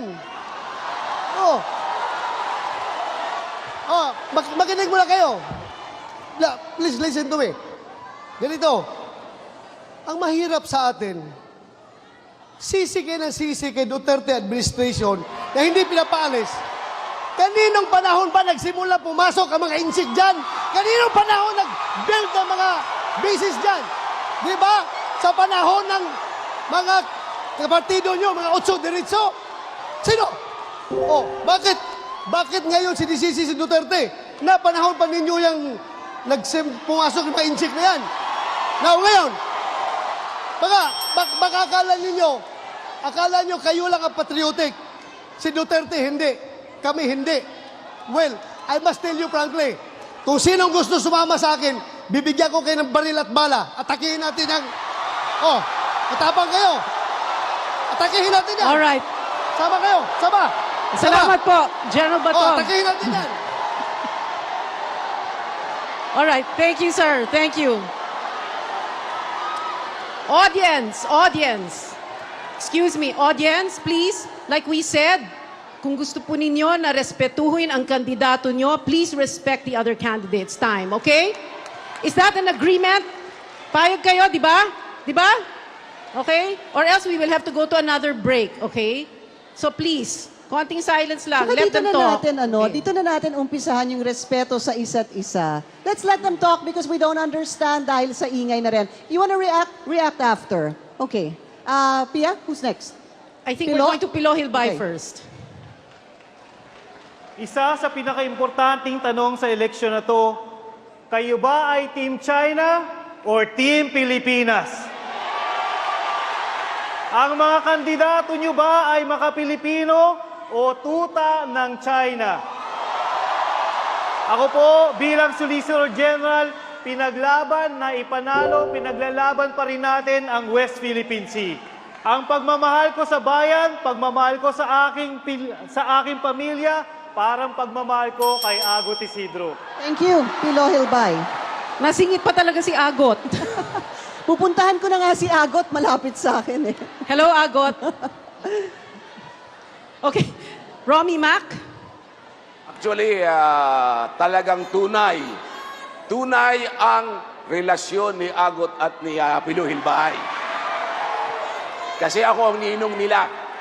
Ngunit kung pag-uusapan itong China ito, abay nais pa tayong patahimikin. Tumahimik daw tayo ngayon. Ay bakit tayo, pati ba naman dito, patatahimikin pa tayo? Hindi naman yata karapat-dapat yan. Ito lamang ang pagkakataon para marinig ng pamahalaan kung ano ang posisyon ng taong bayan laban sa China na yan. Pagbabawalan pa tayo, patatahimikin pa tayo. Hindi natin kailangan ng baril, hindi natin kailangan ng bala para tayo makipaglaban. Okay, sir. Maraming salamat. Dapat Thank you. tayong marinig ng buong pamahalaan. Your time is Sir, up, sir. pasensya na po. Kailangan tumahimik kasi ubus na yung oras natin. Okay? Sino pa? Magre-rebuttal muna si Kong silang Neri dalawa. and then Senator JV. Yung nagfe-face off. Ang Vietnam, ang Taiwan, kayang lusubin ng China anytime matatalo yon. They're not a military match. Hindi sila nanalo sa tribunal, pero matapang nilang tinitindigan ang kanilang territorial integrity sa South China Sea. Ang problema kay President Duterte na ipanalo natin sa tribunal, sinurrender ni President Duterte ang ating soberenya. Ang dapat natin na independent foreign policy, hindi maka-Amerikano, hindi maka-Chino, tayo dapat maka-Pilipino. Salamat po, Kong Neri. JV Ejercito, go ahead, sir. Hindi porket nasa administrasyon ay tuta na. Ang sabi po ni Pangulong Duterte ay kay Senator JB, he has the balls to criticize me. At dito sa pagkakataon to, kailanman hindi natin isusuko ang Pilipinas. We will protect our territorial integrity and fight for our sovereignty at all costs.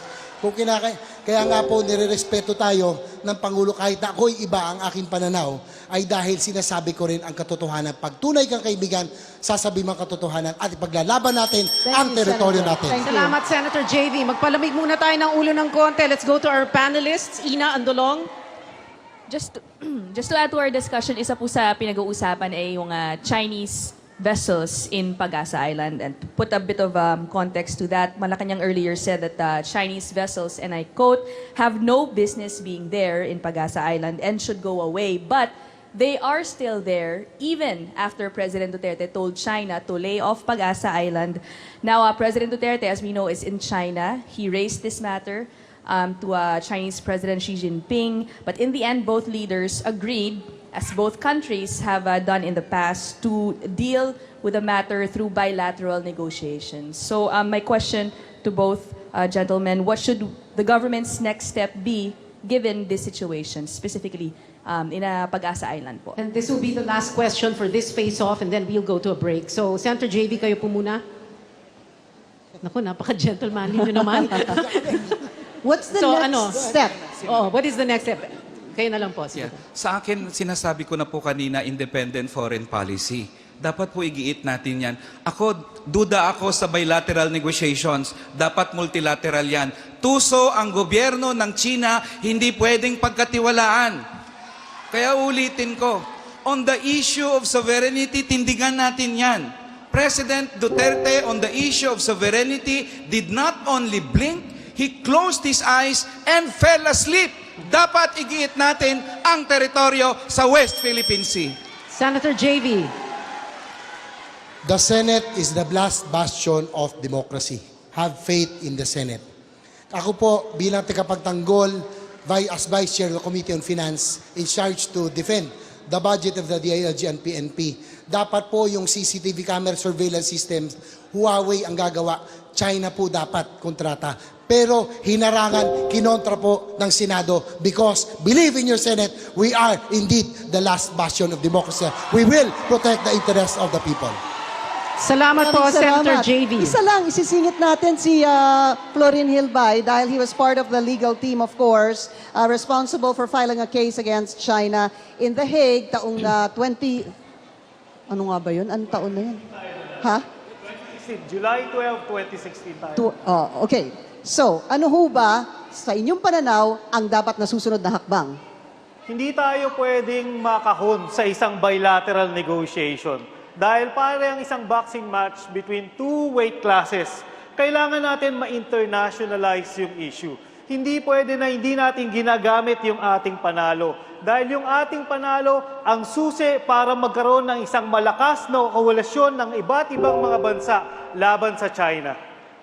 Salamat po, Pilo Hilbay. Thank you. We're gonna have to take another break. Of course, we're still live here at the Quadricentennial Pavilion at the University of Santo Tomas for our senatorial debate. We're live on Facebook at yung mga tanong niyo po sa Facebook ay natatanong din namin. When we return, we will talk again about China. China pa rin. And jobs, trabaho para sa Pilipino. We'll be right back. Stay with us.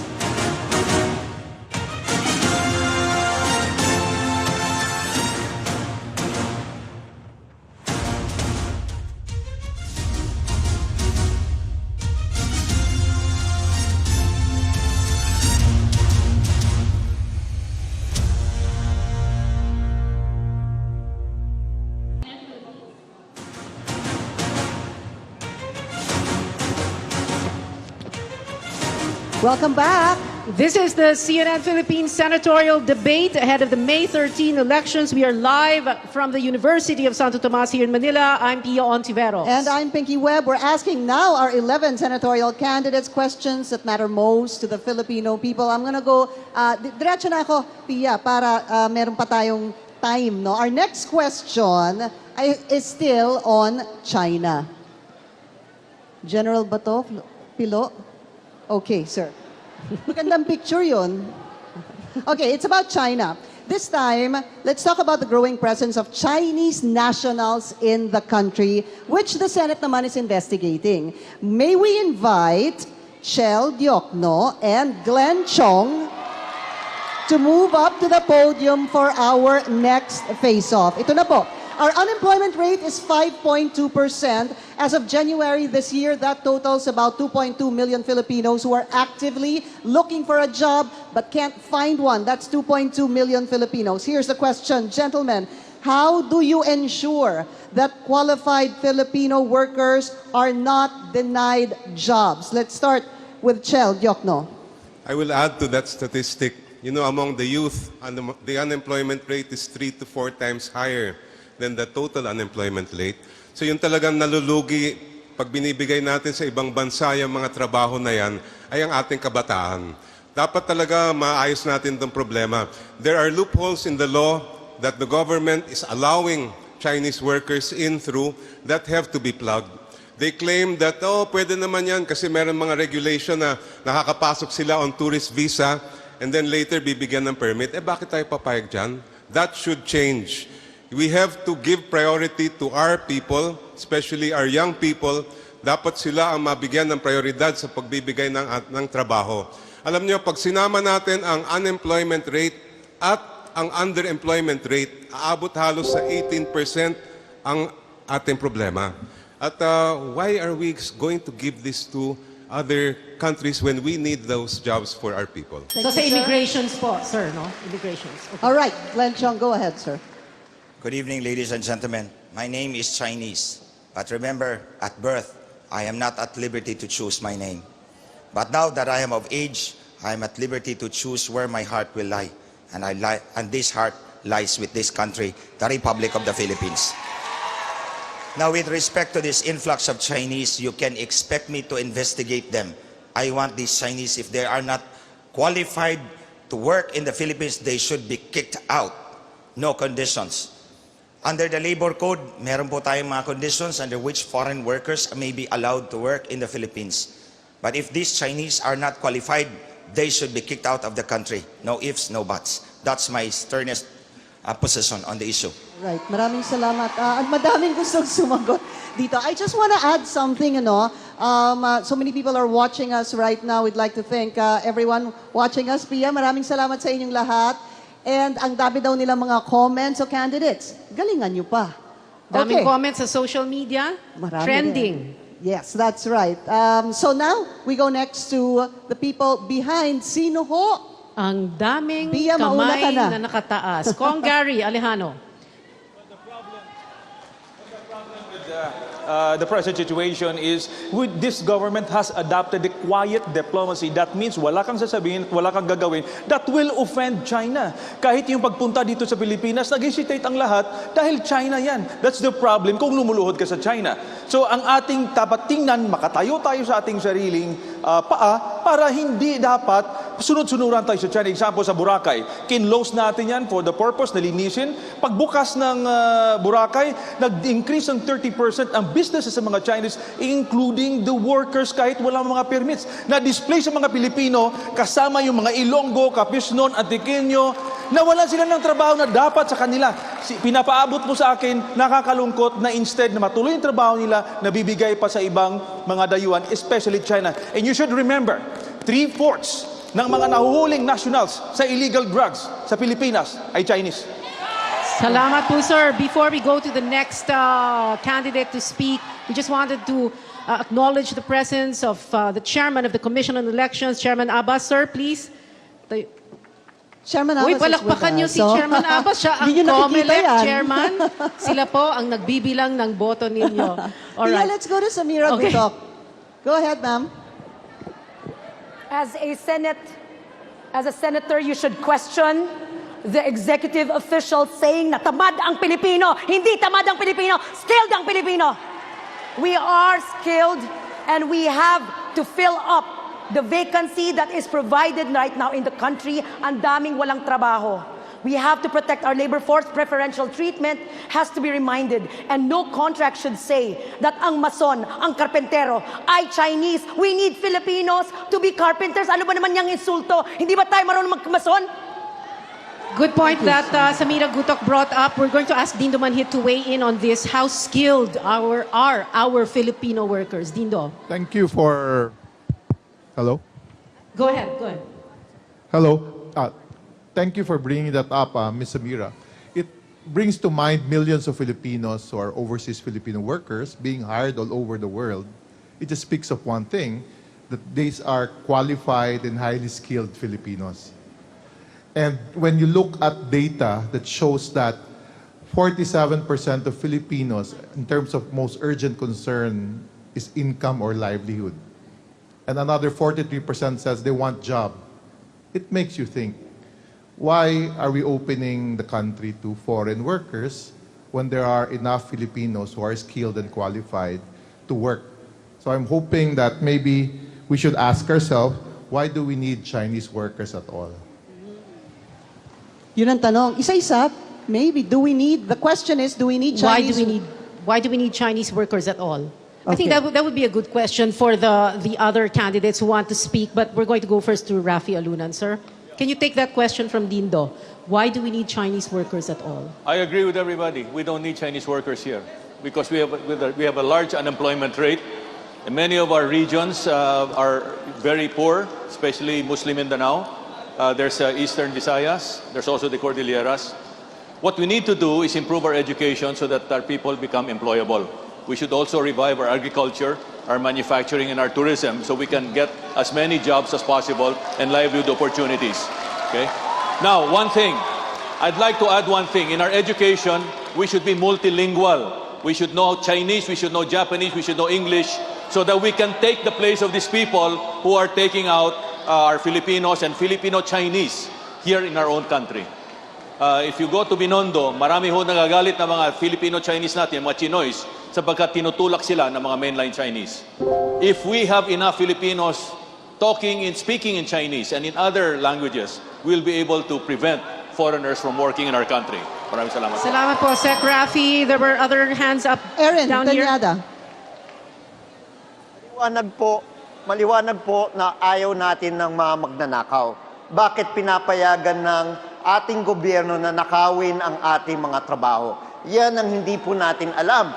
Dahil maliwanag naman po, kung ang ating mga kontratang pinapasukan ng ating gobyerno sa bansang China ay nagpapabor sa mga manggagawang Chino, dapat labanan po natin yan. Ngayon, yung isa pang problema po natin, yung mga pumapasok dito under tourist visa. Kailangan mas mahigpit po tayo dito. May problema po tayo sa enforcement. Alam ng BID yan. Kapag makapasok na yan, hindi nila matrace kung paano nila papaalisin itong mga Chinese nationals. Kaya kailangan mahigpit po ang visa, pagbibigay ng visa sa ating mga pumapasok na Chinese. Nandiyan rin po yung usapin ng DOLE. May problema rin po sa enforcement. So, importante po yan. Let's get Kong Glenn Chong to respond to that. Erin brought up that very important issue. Yung mga pumapasok na naka-tourist visa. Sir. Yes, we have to strengthen our immigration policies on the Chinese, on the influx of Chinese tourists. But we have to take into account also that there are legitimate Chinese tourists and they bring money into our economy. They give jobs to our people. What we have to strengthen is the enforcement of our immigration laws within the country. We have to weed them out when they have exceeded the terms of their stay in the Philippines. Can you be more specific in enforcement of immigration law? So how do you trace them? No? Papasok ng tourist visa, kung hindi talaga turista, paano natin malalaman? I think, ma'am, we have the existing infrastructure on immigration enforcement. We need to put in more funds for intelligence gathering and enforcement and remove them from the Philippines. Thank you. Kong Glenn Chong, Attorney Romy Mac. Ang ating pamahalaan ay nangako ng trabaho. Pero hindi para sa mga Pilipino. Iyon pala ay para sa mga Chino. Kaya yan ang problema ngayon sa ating bansa. Now the main question is, how do we resolve the influx of these Chinese tourists? Ang kailangan po, ihalal ninyo ang OTSO DIRETSO at tiyak, hindi po mangyayari yan. Kami ang inyong ihalal. Dapat pa bang i-memorize yan? Salamat Okay, po, ito na Romy lang, Mac. last na dahil nga pinag-uusapan yung pagpasok ng illegal Chinese workers. Chel Diokno, how can we put a stop to this? Well, first, kikwentuhan ko kayo. Nung ako'y nagpunta sa Hong Kong, may nakausap akong Pinoy doon. Sabi niya, alam niyo, attorney, pumunta ako dito noon mga 15 years ago as isang OFW. Ngayon, talagang naswertehan tayo. Ako'y may isang construction business. Marami po na po ako naging manggagawa. Iba't ibang mga nationality. Ang Pinoy hindi tamad. Alam niyo yung pinakatamad, sabi niya sa akin, ang mga taga-China. Ngayon, how do we stop? Okay, thank you.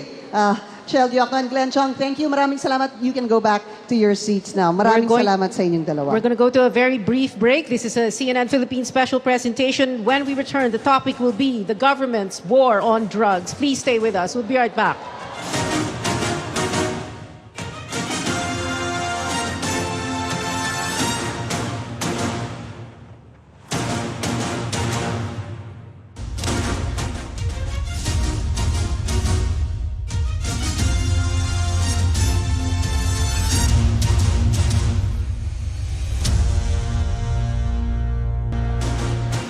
This is the CNN Philippines Senatorial Debate. Ang gusto lang naman talaga natin malaman, which among our senatorial aspirants are deserving to be in the 18th Congress. This debate will help us understand what the senatorial candidates can do for us, the Filipino people. And here's the thing, our future is in the hands of our public servants. And their political future naman is in ours when we cast our ballots on May 13.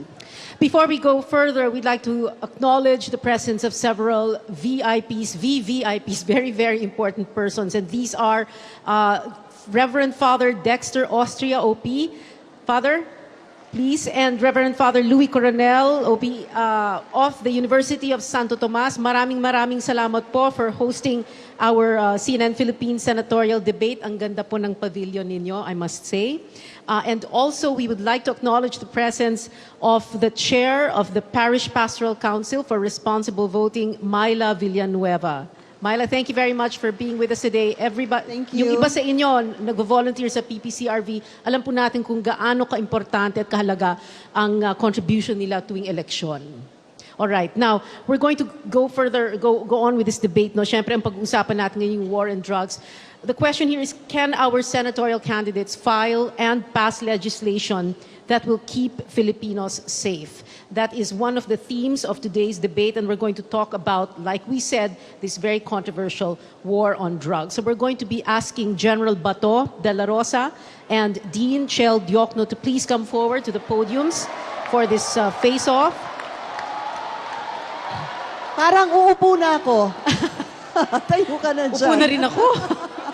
Parang hahaba na naman tong diskusyon na to eh. A survey in December found that more than 60% of Filipinos are satisfied with the war on drugs. So first, the question that needs to be answered is, where are we on the war on drugs? General Bato, dahil po kayo ang first Chief PNP ng Pangulong Duterte at kayo po ang naging, you were at the center, kayo po yung naging mukha no, ng war on drugs.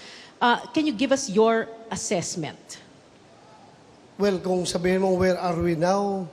Malayo pa tayo sa ating mga pangarap na magkakaroon ng drug-free Philippines.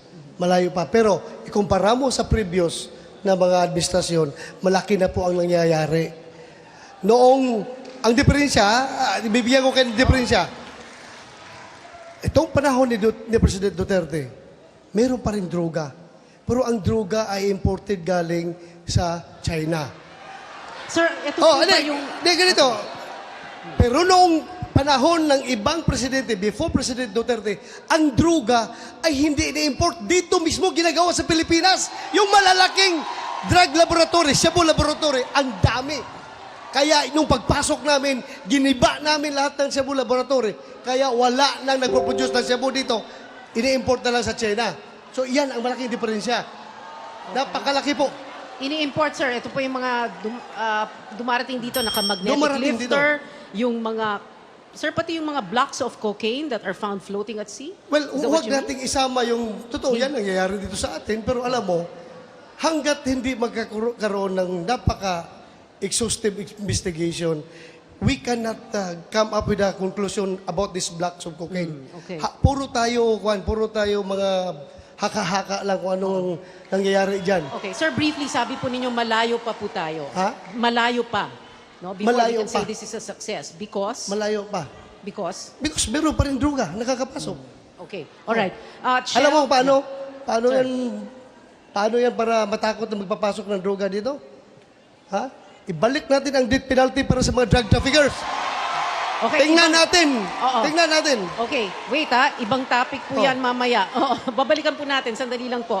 Dean Chel Diokno, your assessment on where we are in the war of drugs. Yun muna po. Kalokohan po yan, death penalty na yan.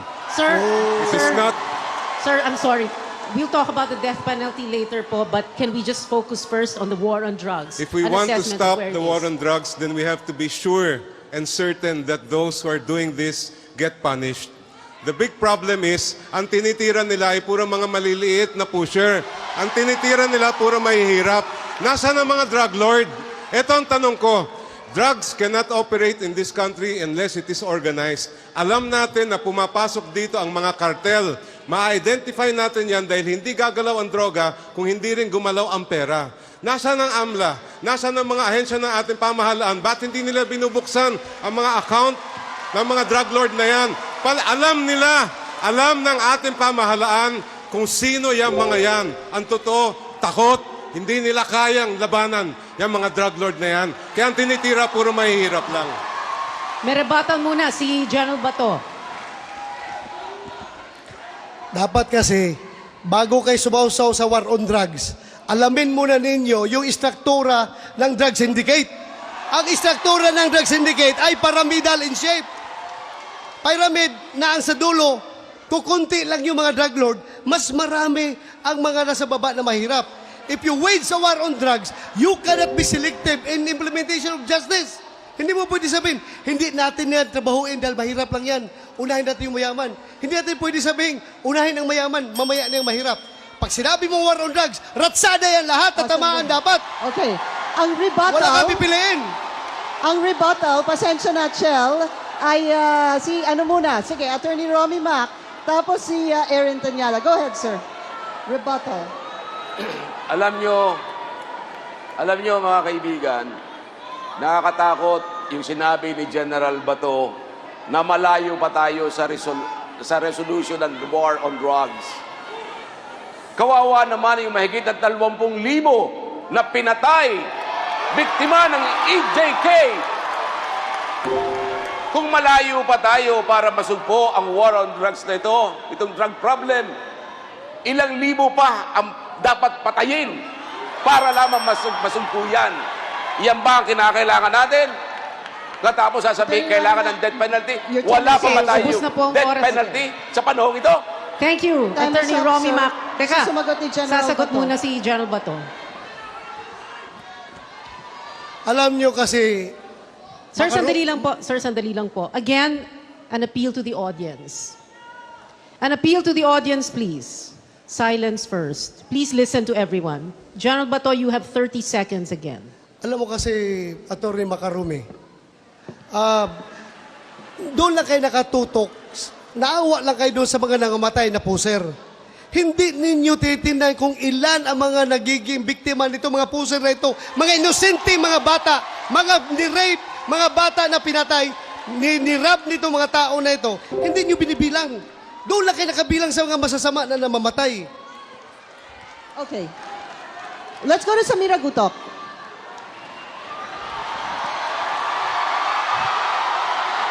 Ma'am. Sorry, ma'am.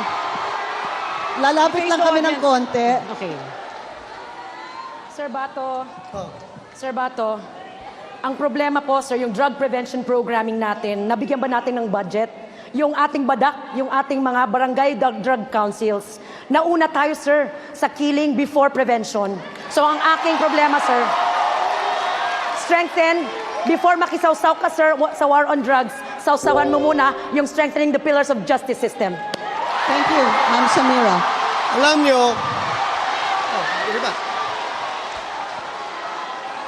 alam nyo, madali lang yan sabihin yung ganyan eh. Dahil nga, hindi kayo ang nakaharap sa mga adik na mga siraulo. Kung ikaw ang pulis na nakipagbarilan doon sa mga adik, ano kayang pakiramdam mo? Ano ba? You have to preserve yourself. Kaya dipinsahan mo sarili mo. Hindi pa pwede yung, pwede tayo mag-war on drugs na walang patayan. Anong klase pag-iisip yan? Gusto mo ikaw lang mamamatay? Hindi mo dipinsahan sarili mo? Magpapabaril ka na sa mga adik?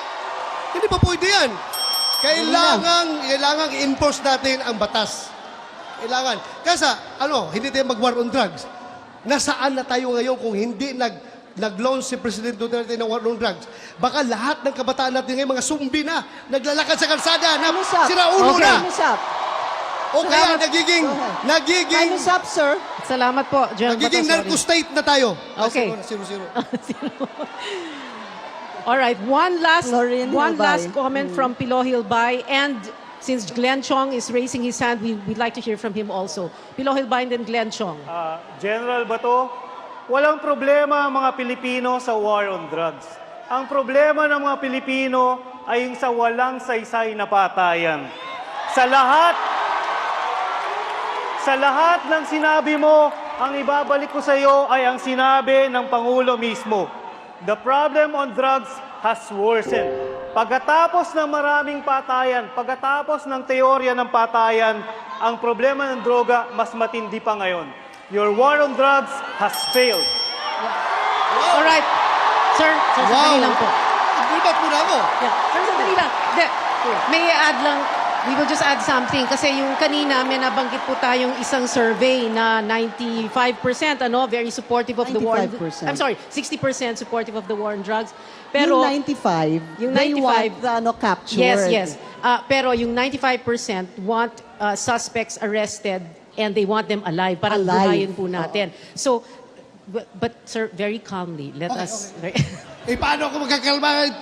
Sir, sir, ang dami nila, ako lang isa. Sir, kailangan, kasi kaya po bigyan ko ng din. Kasi...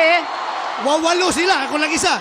Sir, kasi yung iba medyo hindi nakarating, pero siguro dahil kaya ni General Bato sumagot. Kaya ko yan. Ganon. Okay.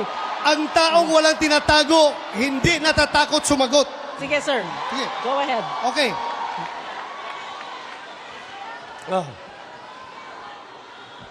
Ano yung sinabi niya? Kalimutan ko to. Sir, gusto niyo sumagot muna si Glenn Chong? Ganito, alam ninyo, alam mo, Atty. Hilbay, how dare you say that the war on drugs is a failure? Napakasakit sa amin. Ang dami sa amin na mamatay sa gira nito, failure pa rin. Paano mo ngayon sasagutin yung survey ng SWS na nagsasabi na 66.66% of Filipinos believe that the number of drug addicts in their area has gone down. Paano mo yan masasabi?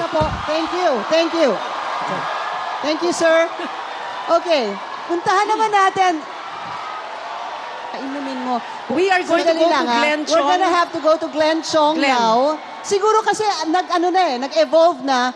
Is the drug campaign, the war on drugs, a success or a failure? Like Glenn Chong, go ahead. Dito ako.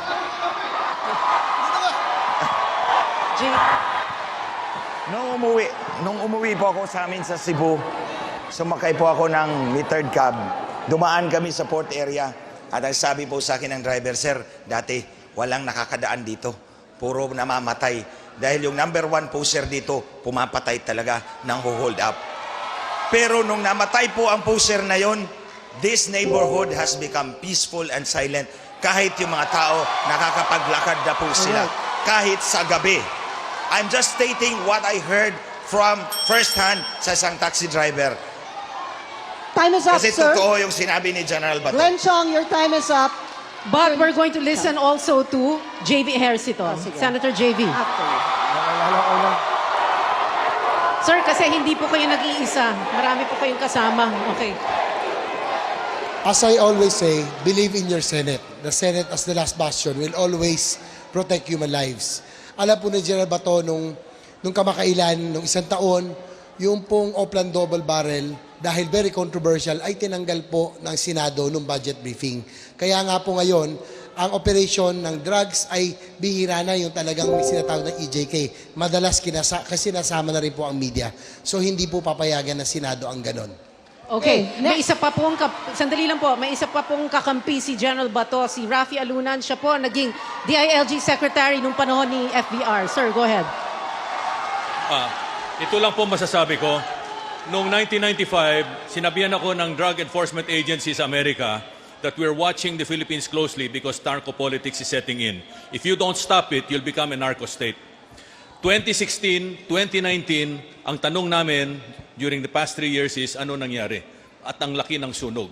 Why didn't we able to stop it? Why weren't we able to stop it? So, if you ask me, one of the ways of solving this problem, because it's still work in progress, reform the criminal justice system. Very, very important. Number 2, we have to make sure that our Internal Security Act is strengthened so that the criminal syndicates operating outside and in the Philippines are stopped. And is it going to help if we release a narco list? Will it help? Does it help? Releasing a narco list, does it help, sir? Very briefly. The release of a narco list, does it help, sir? Releasing the narco list depends on how well the information has been properly sifted by the intelligence services and if it's justiciable. Because it's very, very important for people to know that there's a threat out there, and if they make a mistake in the elections of voting the same drug lords, then we'll be in trouble. All right, thank you, sir. Ito na, Attorney Chel Diokno and Erin Tañada. Bahala na kayo, who wants to go first? Nakakabahala po yung sinabi po ni General Bato. Sabi po niya, tatsulok po yung war on drugs. Kailangan walisin po yung nasa ilalim. Ang problema po dito, halos 25,000 na po ang death under investigation. Ano ba ang nangyayari po dito? Hindi po natin alam kung sino po ang pumapatay sa mga collateral damage na ito. So ito yung kailangan po natin tignan. Ito ang nagiging epekto ng war on drugs, yung mga death under investigation. Attorney Chel, go ahead. Si Kian de los Santos ba ay drug pusher? Yung mga libo-libo na napatay, lahat ba yan ay drug pusher? Yung mga listahan na yan, hindi naman ang batehan yan ay ebidensya. Ang listahan na yan ang batehan yan ay hearsay. Kung talagang gusto natin maayos itong problema ng droga, ayusin natin yung ating sistema ng hustisya. Hindi pwede manggaling sa gatilyo ng baril ang hustisya. Kailangan manggagaling sa kamay ng ukom. There's no other solution. Okay. Okay. Attorney Chel, thank you. General Bato, one more. Please, go ahead, sir. Dapat, every time may magsasalita doon, magre-rebut din ako. Di ba? That's the rule, dapat. I have to rebut that. Yung Kian de los Santos case, nasaan na ngayon pumatay? Di ba nakakulong na mga pulis na yun? Dahil hindi tinutolerate ng PNP yung mga siraulong pulis. Talagang kinasuhan, kinulong ang mga pulis na yan. Our internal cleansing program is ongoing. Kaya nga napansin nyo, maraming pulis ang nahuhuli ngayon dahil noon, pinapabayaan lang. Pero ngayon, meron tayong matinding internal cleansing program, kaya nahuhuli ang mga pulis na yan. Okay. Okay na. General Bato, thank you very much. And Attorney Dean Chel, thank Chel you. Diokno, Also, thank you very much maraming for salamat. this face-off. Sir, inom lang po kayo Sir. ng tubig sandali. While we go on a break, we need to go to a very brief break. This is the CNN Philippines Senatorial Debate. We've had a heated discussion, China, the war on drugs. We're going to talk next about the death penalty. The death penalty. It was brought up a while ago. That after a short break. We'll be right back. Right back.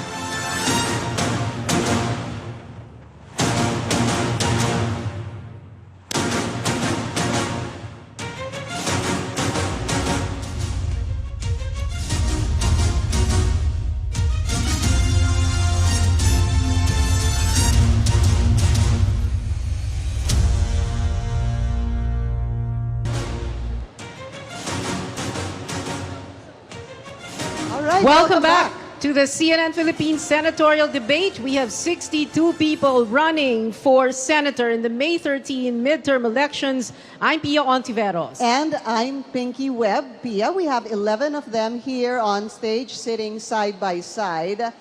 And later on, hindi na yan sitting side by side because we're going to They talk will about... stand side by side Right. because the next topic is capital punishment, the death penalty. It's been 13 years since capital punishment was abolished. Candidates, hindi lang po ito a show of hands at hindi lang po ito yes or no. We will ask you to explain your vote. Please tell us if you are for the reimposition of the death penalty. Please come here to this podium where I'm standing. And if you are against the death penalty, please go to that other podium where Pinky will be. Candidates, please. For Ito po yung or for the against death penalty. The death penalty. For. Yes. Saan ka pupunta? Doon. Gary Alejano, saan ka pupunta? Dito Gary? ako sa gitna. Diyan ka sa gitna. Dito tayo sa gitna. Okay. Alright. Like we Panalo said- ko. Oo. 1, 2, 3, 4, 5, 6, 7. Ayun. 7 against the death penalty. Ganun ba? Numbers lang ba? Okay. Let's see what the explanation is. What the explanations are. So we're going to begin with Raffy Alunan. Sir, please, you have a minute to explain why you are for the reimposition of the death penalty. I'm for the reimposition of the death penalty for drugs. All right. But in addition to that, I'm also in favor of death penalty for other crimes against humanity, like, for example, terrorism, rape of the environment, murder, human trafficking, and of course, corruption. All of these are crimes against humanity. They are threats to our national security. We're the only country in Asia, I think, that doesn't have the death penalty. Criminals operate here freely, without any fear. So the death penalty must be reimposed, but at the same time, we have to reform the criminal justice system because swift justice plus the death penalty will prevent, for the most part, criminals from carrying out their crimes against humanity. Maraming salamat po. Thank you, Secretary Alunan. General Bato? Tapusin na natin yung mga Yeah, pro. oo, yung pro sige. muna. O gusto nyo salitan? Pro muna. Salitan daw. Salitan. O sige. Congressman Gary Alejano, you go. Pero, Kong Gary, kanina nag-hesitate po kayo. Akala ko pupunta kayo dito. Sinawakan lang ako eh. Nire-recruit ako doon. Nire-recruit ka. Okay. Unang-una, hindi ako pabor ng death penalty kasi unang-una, hindi maayos ang justice system sa ating bansa. Ang mapapatay lamang ay mahihirap. Tingnan nyo yung mga batas natin ngayon. May kinukulong dahil nagnakaw, pero yung bilyon-bilyon nagnakaw, nakakalaya. So, ibig sabihin, papatayin mo lang ang mahihirap, pero itong mga mayayaman ay hindi mapapatay dahil sa justice system natin. Ngayon, tingnan natin, meron na tayong practically death penalty simula ng 2016 hanggang ngayon, libu-libong napatay. Natigil ba ang droga? Na-deter ba sila? Hindi! Kasi walang certainty na mahuli sila at ma-prosecute. Kaya nga po, hindi po ako pabor dyan dahil ang mahihirap lamang ang papatayin niyan. Thank you. Teka, kasi mas marami kayo eh. Okay, sige. Kong Neri muna. Attorney Romy Mac. Sige po. Talagang may problema itong walang kamatayang death penalty na ito. Alam niyo, hindi kailangan ng death penalty.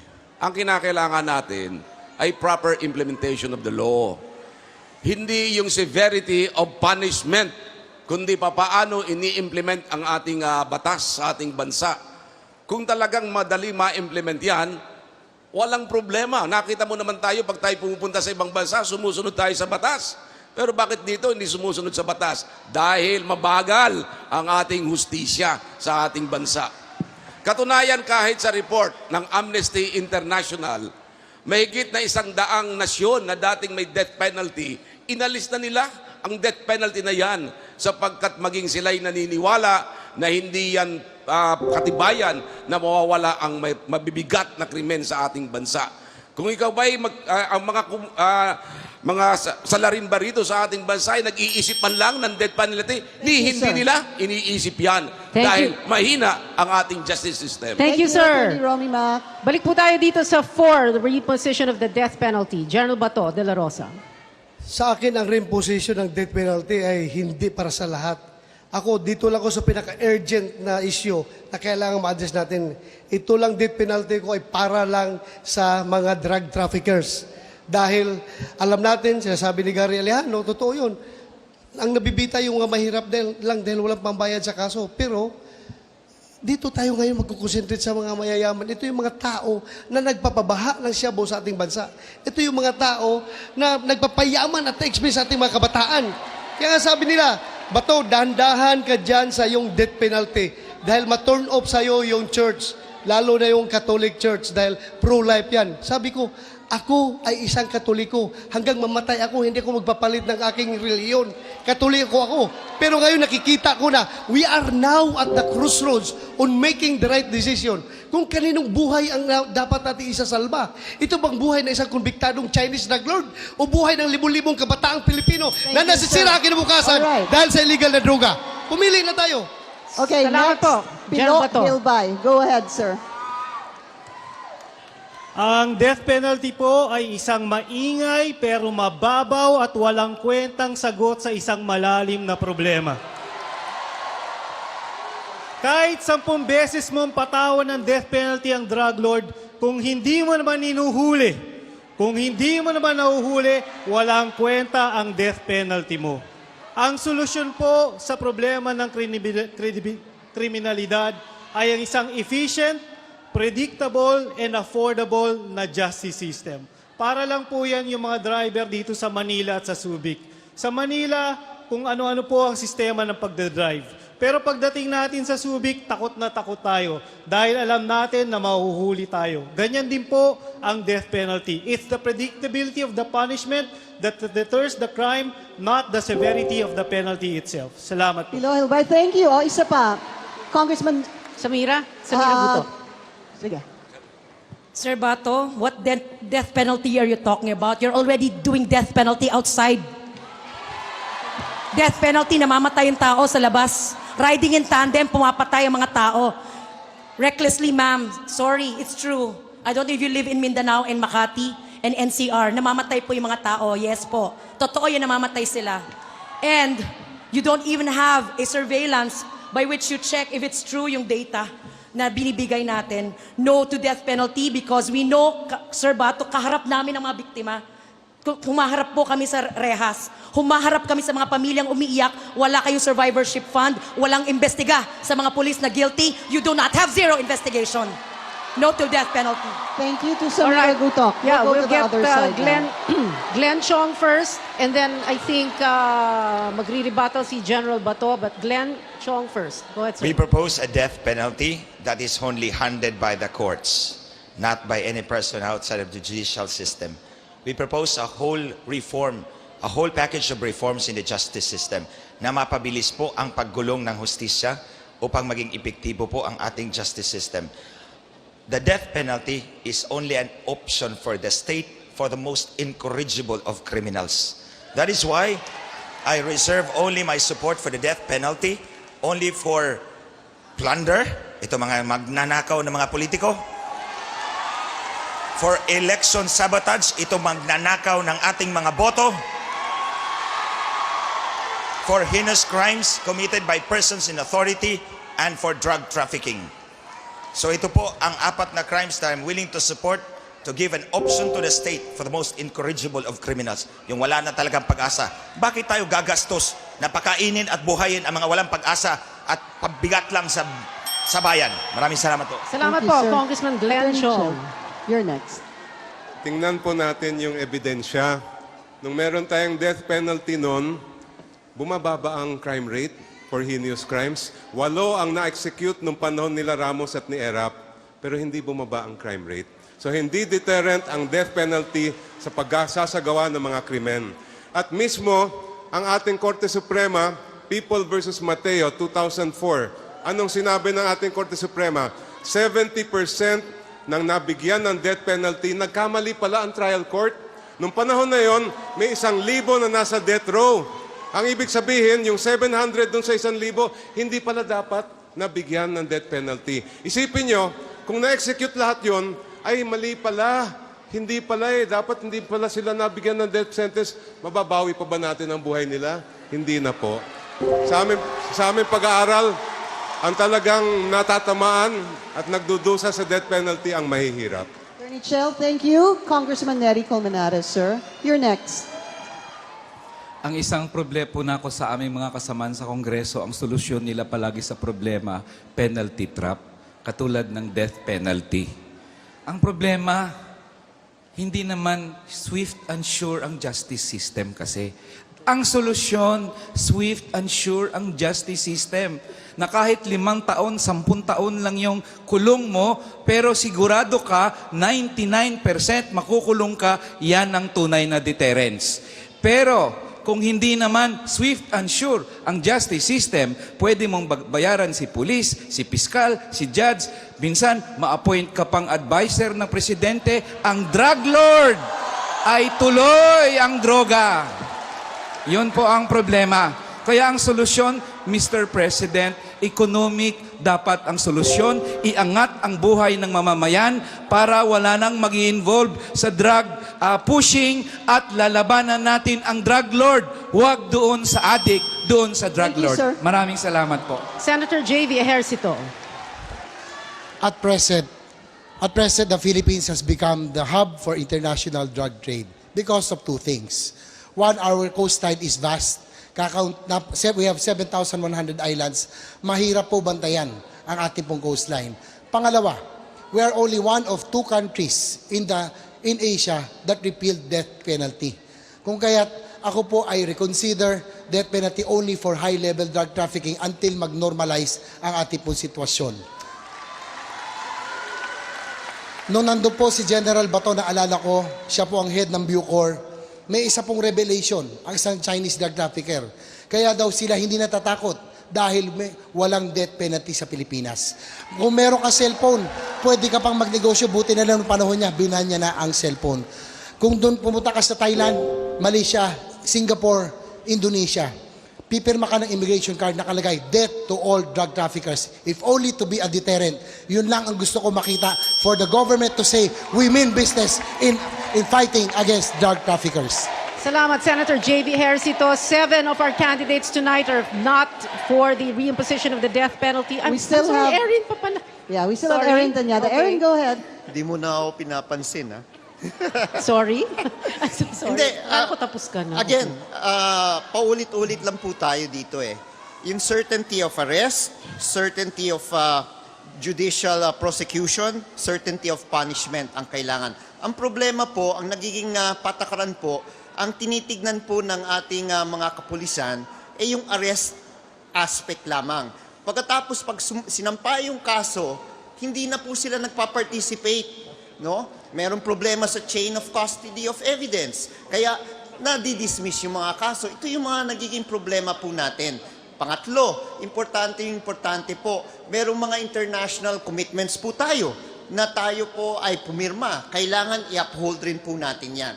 Pang-apat po, maliwanag rin po, tignan rin po natin yung problema ng ating Public Attorney's Office. Sa dami po ng kaso, hinahawakan po nila. Kung merong inosente na hindi makakuha ng tamang representasyon, sila po ay pwedeng patayin.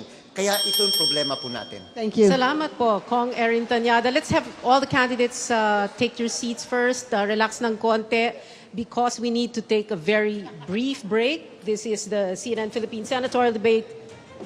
We'll be right back.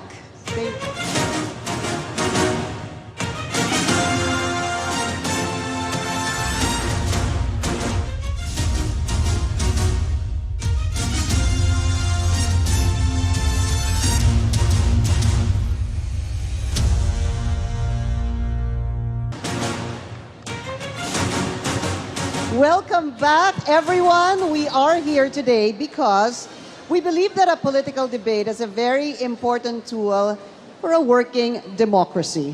You know, Pinky and everyone today, in spite of the cheering and the heckling and the heated debate, our goal is to really give Filipino voters a chance to compare the candidates' positions on major policy issues so that you can make an informed decision come May 13. So candidates, we want to thank you very much for joining us in today's debate, and we hope that kahit papaano this will help also in your campaigns. At nagpapasalamat din po kami dahil malamig pa rin ang mga ulo ninyo. So, thank you so much for being all here. our 11 candidates on stage, maraming salamat po sa inyo.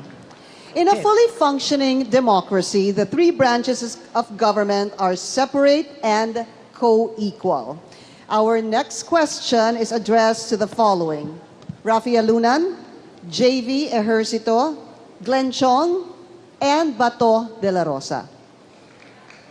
As a senator, how will you preserve this system of checks and balances in government?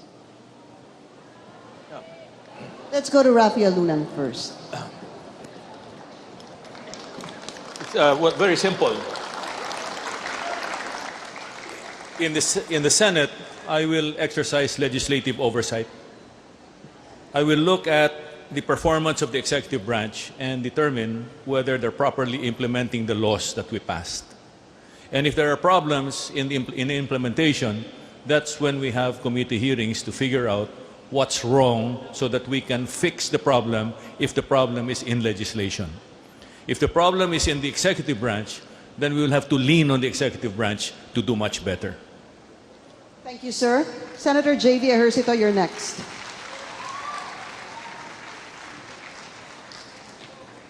One of the essential functions of legislation is in the budget. And being the defender of most of the government's major departments, the OTR, the ALG, and the OH, I can proudly say that we have maintained our independence. The President, for that matter, does not really force the issue. He respects our decision. Doon po namang sa kanina po nabanggit ko, when it comes to the yung pong CCTV system, no? For example, which was supposedly given to a Chinese company named Huawei. No? Yan po ay tinurn down, yan po ay ni-strike off ng Senado, no? Because of the territorial dispute with China. And the President respected that decision. Yung pong kanina nabanggit ko rin po, doon po sa controversial Plan Double Barrel, tinanggap din po ni General Bato, no, siya po ay Chief PNP, niya na yan po ay tinanggal din po ng Senado. So we will always maintain our independence being the last bastion of democracy. Thank you, sir. Glenn Chong, you're next. How will you preserve this system of checks and balances in government? Sa akin pong pangangambanya, araw-araw, palagi ko pong sinasabi, hindi ako hihingi ng tulong sa mga malalaking negosyo at malalaking politiko. Ako po'y bababa sa taong bayan upang magkautang ng loob sa ordinaryong mamamayan. I intend to protect the interest of the people. At ito pong gagawin ko bilang senador. I will use the power of legislation, investigation, and oversight to protect the interest of the people. Wala po akong pakialam kung sinong mga interest ang mababangga, basta ang interest po ng sambayanan ang aking pangangalagaan. Dahil sa inyo po ang aking utang na loob. I will maintain myself as an independent senator in all issues affecting the public.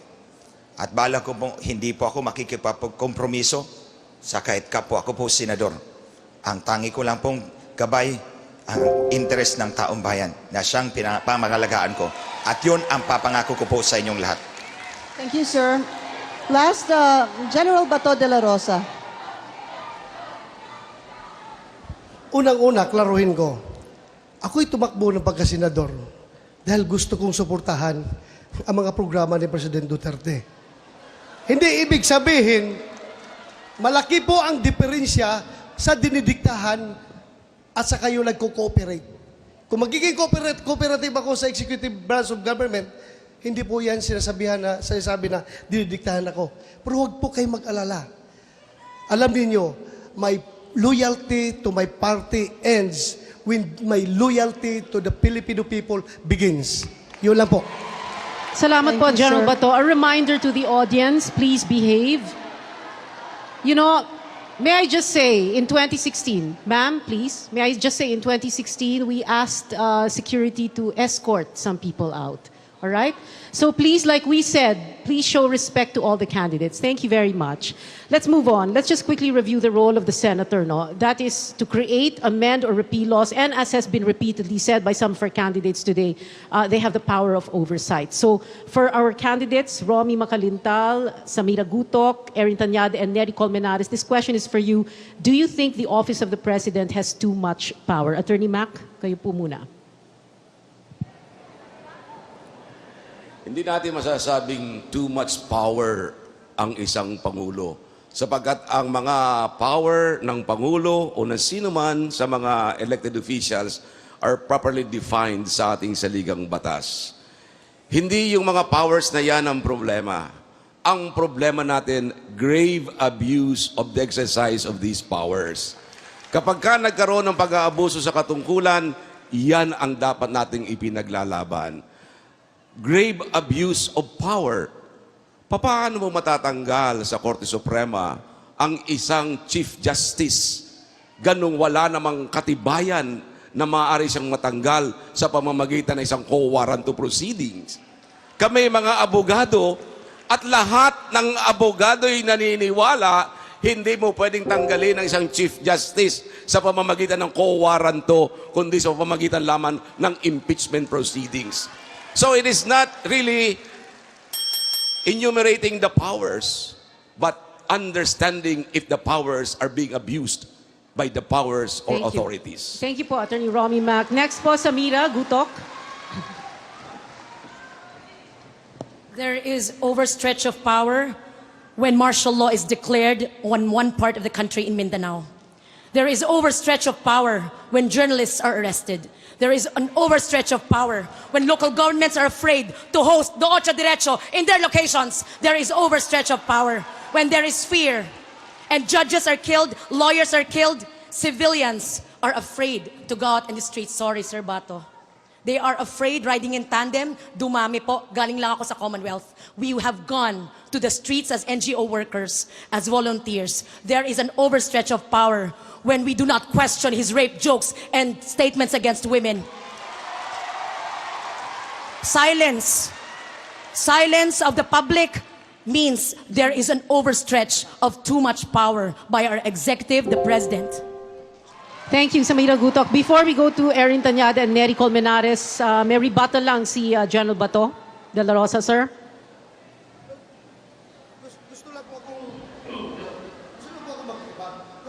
Parang kasalungatan yung sinasabi ni Samira sinasabi sa ordinaryong tao doon sa baba pag nakausap ko. Bakit sinasabi nila na they feel safer now compared before? Paano ba? Ayaw ba talaga natin tanggapin ang katotohanan dahil tayo ay nasa oposisyon? I cannot understand. A brief counter, and then we go to Erin and Neri. Sir Bato, please Sir, sandali lang po. Please go, Sir Bato, to Commonwealth, to Baseco, to this location. Sila mismo ang nagka-question sa ginagawa nyo. All right, let's go to Erin Tañada. Erin. There's abuse of power when the Senate keeps quiet as the killings continue and do not have investigations. There's abuse of power when the president uses fear to conduct his policies in the country. There's abuse of power when he uses the pork barrel as a means to buy votes of congressmen and of senators. So ang kailangan po natin, mga senador na handang tumayo sa abuse of power. At wag po natin kakalimutan po, OTSO DIRETSO. Okay. Bago po sumagot si Neri Colmenares, we're going to ask Senator J.V. Ejercito to speak very briefly. Nabanggit po kayo. And, you keep repeating tonight, the Senate is the last bastion of democracy. Go ahead, sir. Yes, in our experience, si Presidente, kahit ano sabihin, pag meron kami aksyon na ginawa, nire-respeto niya. Kung ano man ang ginawa namin, halimbawa, yung pagtanggal, alam ni General Bato, yung kanina nabanggit ko na, hindi po sila umangal. Nag-comply sila dahil yan ang desisyon ng Senado, tanggalin yung controversial na Oplan double barrel. Pangalawa, doon po sa controversial na pork barrel, ang Pangulo po ang nagtanggal nung dinagdag na pork barrel. Thank you. Senator J.V. Neri Colmenares, sir, the question for you is, does the Office of the President have too much power? Sa ilalim po ng konstitusyon natin, napaka-powerful ang isang presidential system, ang presidente. Kaya the more reason po na dapat independent ang Senado, checks and balance ang function. Kaya hindi po ako pareho ng aking mga kasamaan sa Kongreso na lumilipat sa partido ng bagong presidente. Dahil pag lumilipat ka sa partido ng bagong presidente, nako-compromise mo ang checks and balance function ng Kongreso. Kaya the more reason ngayon na igiit natin yan. Ang Senado po hindi dapat sunod-sunuran. Nasa krisis ang ating lipunan. May krisis sa tubig, may krisis sa kuryente, may krisis sa mataas na presyo ng bilihin. Huwag dapat nating iboto yung mga senador na kumakampi doon sa paggawa ng krisis, kundi mga senador na susolusyon sa krisis, mga independent senators doon sa Senado. Alright. Pero Kong Neri, kasi yung lipatan sa partido ng Pangulo, nangyayari naman po yun every presidential election. Wala namang exception yun, hindi po ba? In fact, yun ang i-insist natin. Ang sabi nga sa akin ng kaibigan ko, Neri, bakit lahat na lang ng Pangulo may punaka? Sabi ko, lahat ba ng Pangulo 100% walang mali? Ay, hindi naman. May mga mali sila. So, dapat batikusin ng kung sino man yung mali nila because that is the function of a legislature. Hindi ka dapat lumilipat at lumuhod doon sa partido ng presidente at makokompromise mo na ang independence ng inyong pagiging legislature. Salamat po. Thank you, sir. Senator JV, would you like to respond to that? Kasi sinasabi niya, ang Senado hindi dapat sunod-sunuran sa Pangulo. Being an incumbent senator. Although we support, we want the President to support because he was given the mandate. I support him because of his infrastructure development, because I believe that will bring real jobs and inclusive growth to our country. Pero nire-respeto niya kapag kami ay pumupuna. Sinabi nga niya, I have the balls. Si Senator G has the balls to criticize me. At mas gusto ko na napapakinggan siya kaysa doon sa yes ng yes na binobola lang ako. Right. We have to take a break. That's right. The CNN Philippines Senatorial debate will be right back. We're heading into the final stretch. We'll be right back. Stay with us.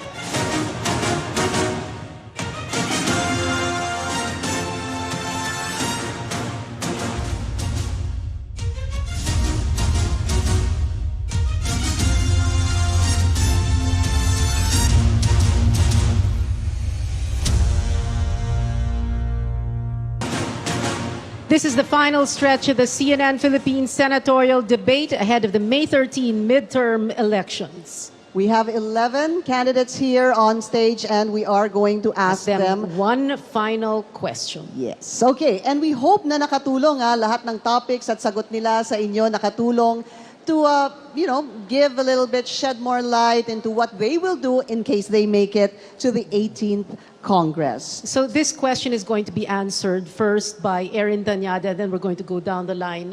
Alphabetical order na baliktad, no? So we will start with Erin Tañada. The question is, and this will serve as the final statement, closing statement of our candidates tonight. The question is, what is the one most important thing you want to and will do for our country as a senator in the 18th Congress? Congressman Erin Tañada.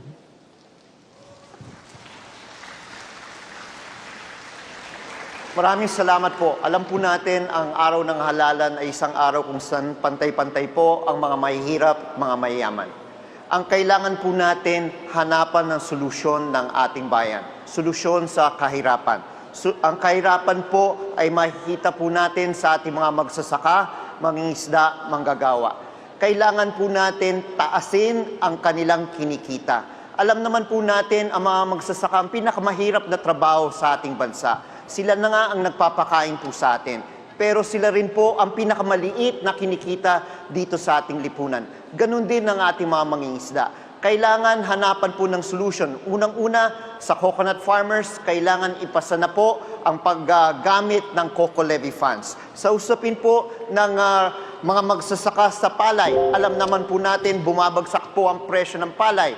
Kailangan tanggalin po ang rice tarification. Kung gagawin po natin yan, kikita po ang ating mga magsasaka, magaganda po ang kanilang kabuhayan. Erin Tañada po, number 59 sa balota. Thank you, Kong Erin Tañada. Attorney Romulo Macalintal, sir.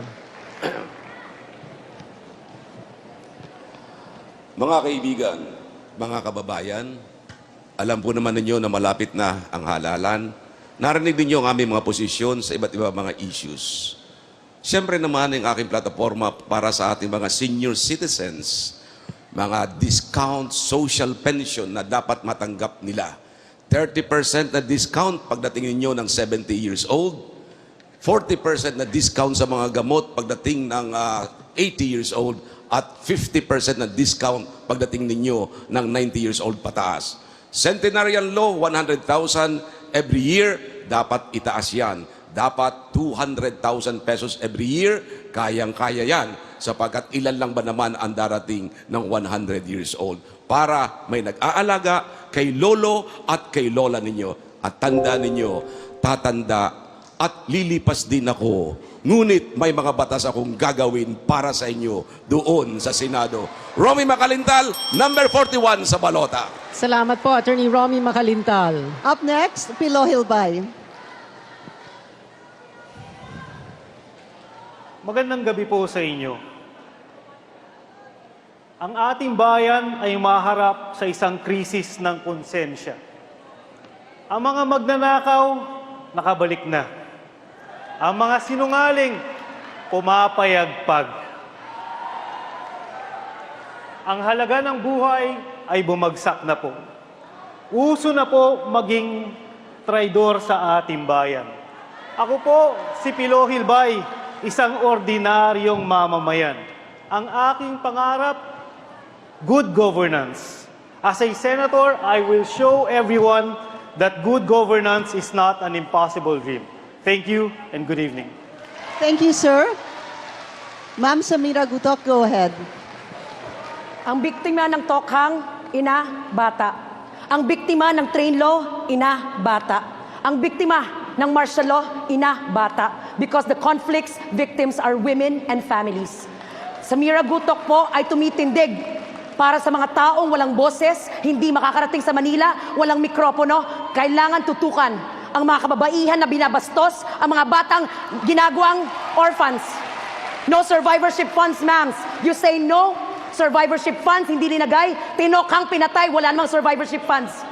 Prevention of crime is the program. DILG is the programming. It's not the PNP's job to kill people. It is to protect the people, and that is the job of Samira Gutoc. Samira Gutoc, thank you. And next, Senator J.V. Ejercito.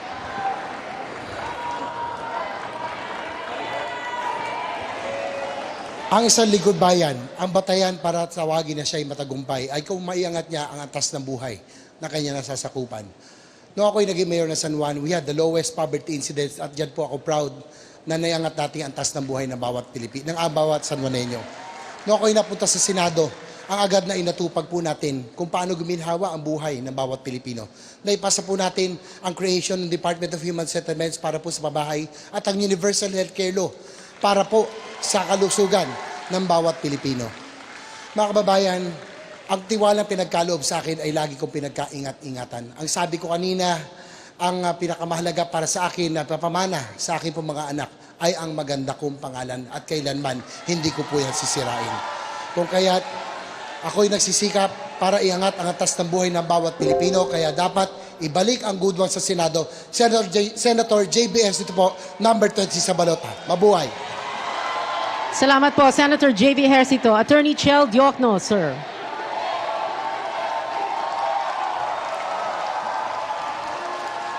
Saan patungo ang ating bayan? Anong klaseng kinabukasan ang ibibigay natin sa ating mga kabataan, sa ating mga anak? Anong hinahanap ng mga katutubo? Anong hinahanap ng mga manggagawa, mga mangingisda, mga pangkaraniwang Pilipino? Totoo, naghahanap tayo ng pagkain at trabaho, pero kailangan din natin ng kalayaan at lalong-lalo na ng katarungan. Pero hindi pinag-uusapan ng mga politiko ang katarungan.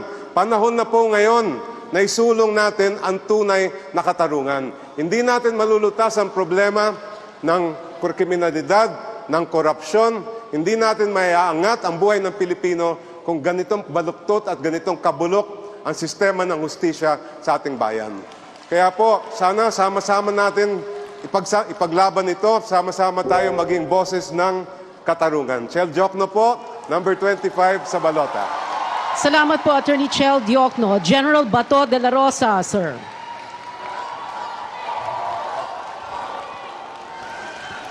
Sabi ng mga kontrabida, bakit ninyo ibubuto si Bato? Marunong ba yan gumawa ng batas? Totoo po, wala pa ako nagawang batas. Zero pa.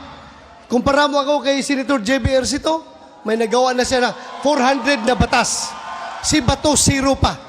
Pero, hindi ko na po mabibilang kung ilang batas na ang naipapatupad ko sa loob ng 32 years kong paninilbihan bilang alagad ng batas.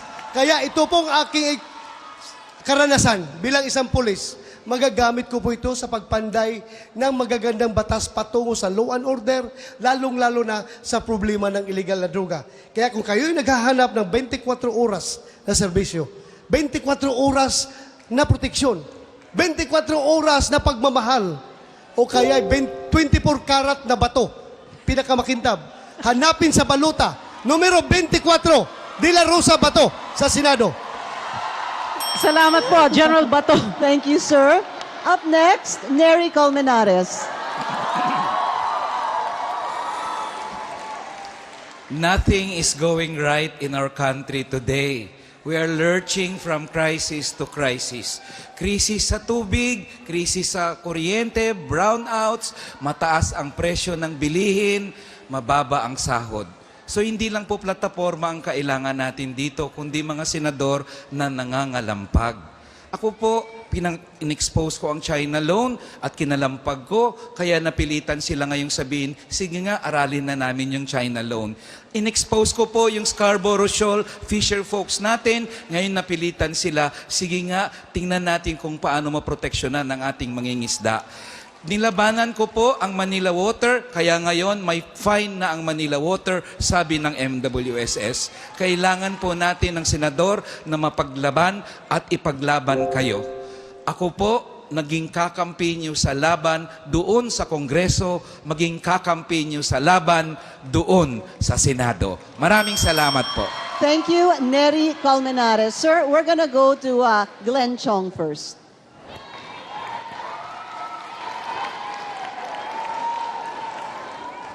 Ang kapangyarihang mabago ang takbo ng ating buhay ay nakasalalay sa ating mga kamay. Kapag tama ang ating pagpili, makakaupo ang mga tamang lingkod bayan at ang biyaya ay dadaloy sa publiko. Kapag nagkamali tayo, lahat tayo sabay-sabay magdusa pero may 3 taon tayo para bawiin ito. Pero kung ang ating halalan ay binibenta na parang isda o karne sa palengke ng sindikatong Comelec at Smartmatic, wala tayong kalaban-laban.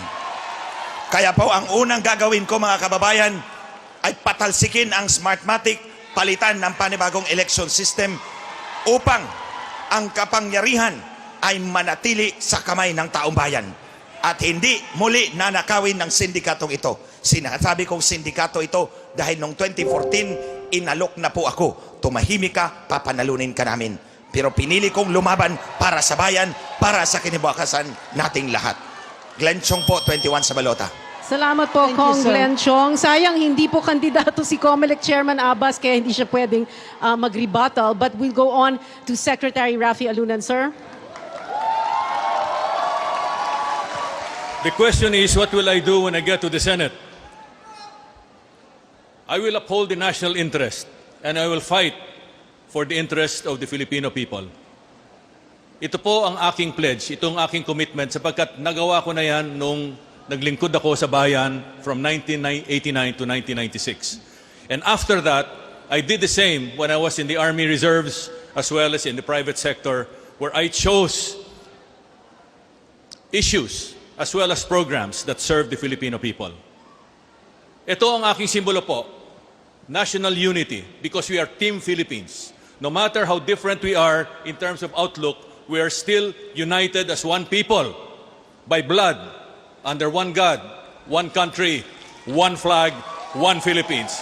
Never forget that. And when this election is over, we should all come together again as one people so that we can push our country forward and work for the interests of the country and the Filipino people who've been waiting for us to solve their problems. Thank you po. Salamat po, Secretary Raffy Alunan. And finally, Congressman Gary Alejano. Ako po ay tumatakbo pagka-senador dahil hindi ko po matanggap ang pagkompromiso ng ating gobyerno sa ating soberenya at territorial integrity. Ang lupa na ipinaglaban ng ating mga ninuno, ipinagbuhisan ng buhay, pawis at dugo, ay tila bang dahan-dahan sinasakop ng China. Kaya nga po, samahan niyo po akong isulong ang Department of Maritime and Oceanic Affairs at iba pang mga batas upang mapangalagaan ang ating karagatan, teritoryo at likas na yaman. Ipaglaban natin ang karapatan ng ating mangingisda at hindi dapat inaagawan tayo ng pagkain at trabaho dito mismo sa sarili nating bansa.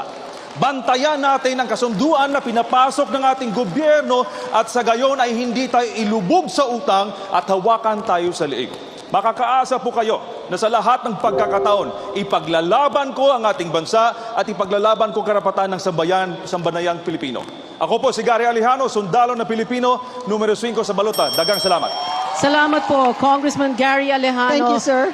You know, we've had a very exciting, sometimes heated debate that was a little bit, as the netizens said, end game na raw. Adventures. But it is time to end this debate, this 3-hour debate. It is time to say goodbye and to say thank you. So magpapasalamat muna tayo. Bago po tayo magpasalamat sa kandidato, magpapasalamat muna tayo, syempre, sa University of Santo Tomas. Thank you so much for hosting this debate today. Thank you din po sa COMELEC Chairman Abbas, thank you for being here. Salamat po. And to the PPCRB Chair, Maraming Myla salamat. Villanueva. Thank you. And now we are going to thank you to our 11 candidates for your time, your energy, your patience, your answers. Maraming salamat po sa inyo. At salamat din sa mga taga-suporta nila lahat. Sandali lang Wait, po. we're not yet done. Go ahead, Pia. We are going to ask the candidates to join us up here. Let's begin with Congressman Gary Alejano. Sir, dito po kayo. Congressman Gary Alejano, Secretary Raffy Alunan, Congressman Glenn Chong, Congressman Neri Colmenares, General Bato Dela Rosa, Attorney Chel Diokno, Senator J.V. Ejercito, Samira Gutoc, Florin Hilbay. Attorney Romulo Macalintal. And last but not the least, Erin Tañada. Candidates, maraming salamat sa inyong lahat. Maraming salamat sa inyo, candidates. Pinky, maraming salamat Thank sa you, iyo din. Pia. And of Thank course, you. good luck sa inyong lahat. Good luck sa May 13. Maraming Sa lahat salamat ng po nanood, sa lahat ng thank dumalo you. dito ngayong gabi.